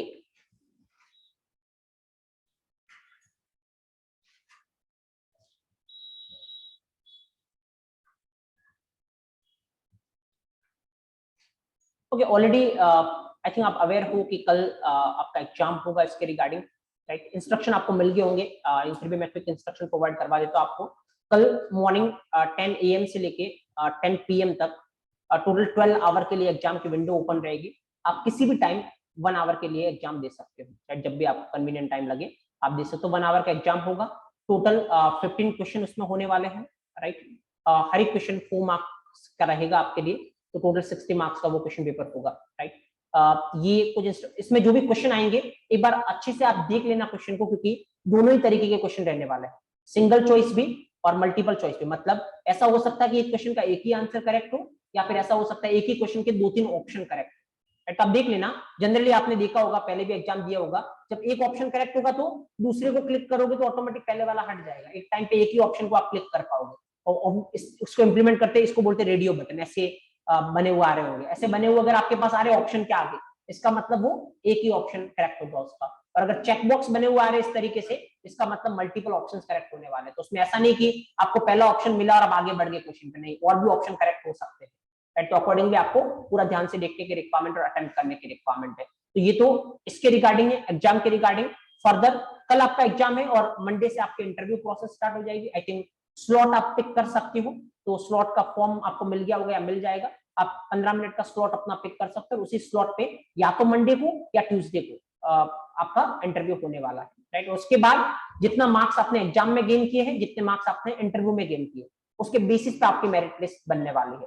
तो एग्जाम का जो वेटेज रहेगा वो 30% का रहेगा, और इंटरव्यू का जो वेटेज रहेगा वो 70% का रहेगा। अकॉर्डिंगली वो मेरिट लिस्ट बनेगी और दैट विल डिसाइड कि वेदर आप इन होंगे या नहीं, राइट। तो ये इंस्ट्रक्शन ऑलरेडी आपको मिल गए होंगे, बट मैं आपको एक एक इंस्ट्रक्शन प्रोवाइड करवा देता हूँ, राइट। जो एग्जाम है वो गूगल फॉर्म पे ही होने वाला है, जैसे आप नॉर्मल फॉर्म फिल करते हो वैसे ही आपको अटेंड करने की रिक्वायरमेंट है। जो इंटरव्यू है वो आपका गूगल मीट पे रहेगा, मतलब सारा प्रोसेस ऑनलाइन रहेगा, आपको कुछ भी ऑफलाइन आने की रिक्वायरमेंट नहीं regarding exam and interview purpose, right. तो दैट्स द सीन। बाकी फर्दर इंस्ट्रक्शन आपको और भी मिल जाएंगे। ऑल द बेस्ट, अपना 100% देने की ट्राई करें। मैं चाहूंगा आपसे मिलना फर्दर जर्नी में, बट देखते हैं कि कितने लोग उसका पार्ट बन पाते हैं। मंडे और ट्यूसडे को क्लास नहीं होगी, ऑब्वियसली आपका इंटरव्यू प्रोसेस फाइनलाइज होगी। अब क्लास आपकी या तो वेडनेसडे से या थर्सडे ऑनवर्ड वापस कंटिन्यू होगी आगे का। रिजल्ट आपको पता चल जाएगा जैसे ही सारा इंटरव्यू प्रोसेस खत्म होता है, आपको रिजल्ट पता चल जाएगा कि वेदर आप इन हुई आउट, राइट। तो आपको सारी प्रोसेस ग्रुप में मिल जाएगी, तो व्हाट्सएप ग्रुप में जो भी आपको इन्फॉर्मेशन मिलती है उसको सीरियस नोट पे देखे, ताकि कोई भी इन्फॉर्मेशन आपसे मिस होगी। चलिए ठीक है, that's all from Python session. मिलते अपन जावा के रिगार्डिंग, तो इसी मीट में रहे अगर आप ऑनलाइन अटेंड करते। Okay guys, thank you so much.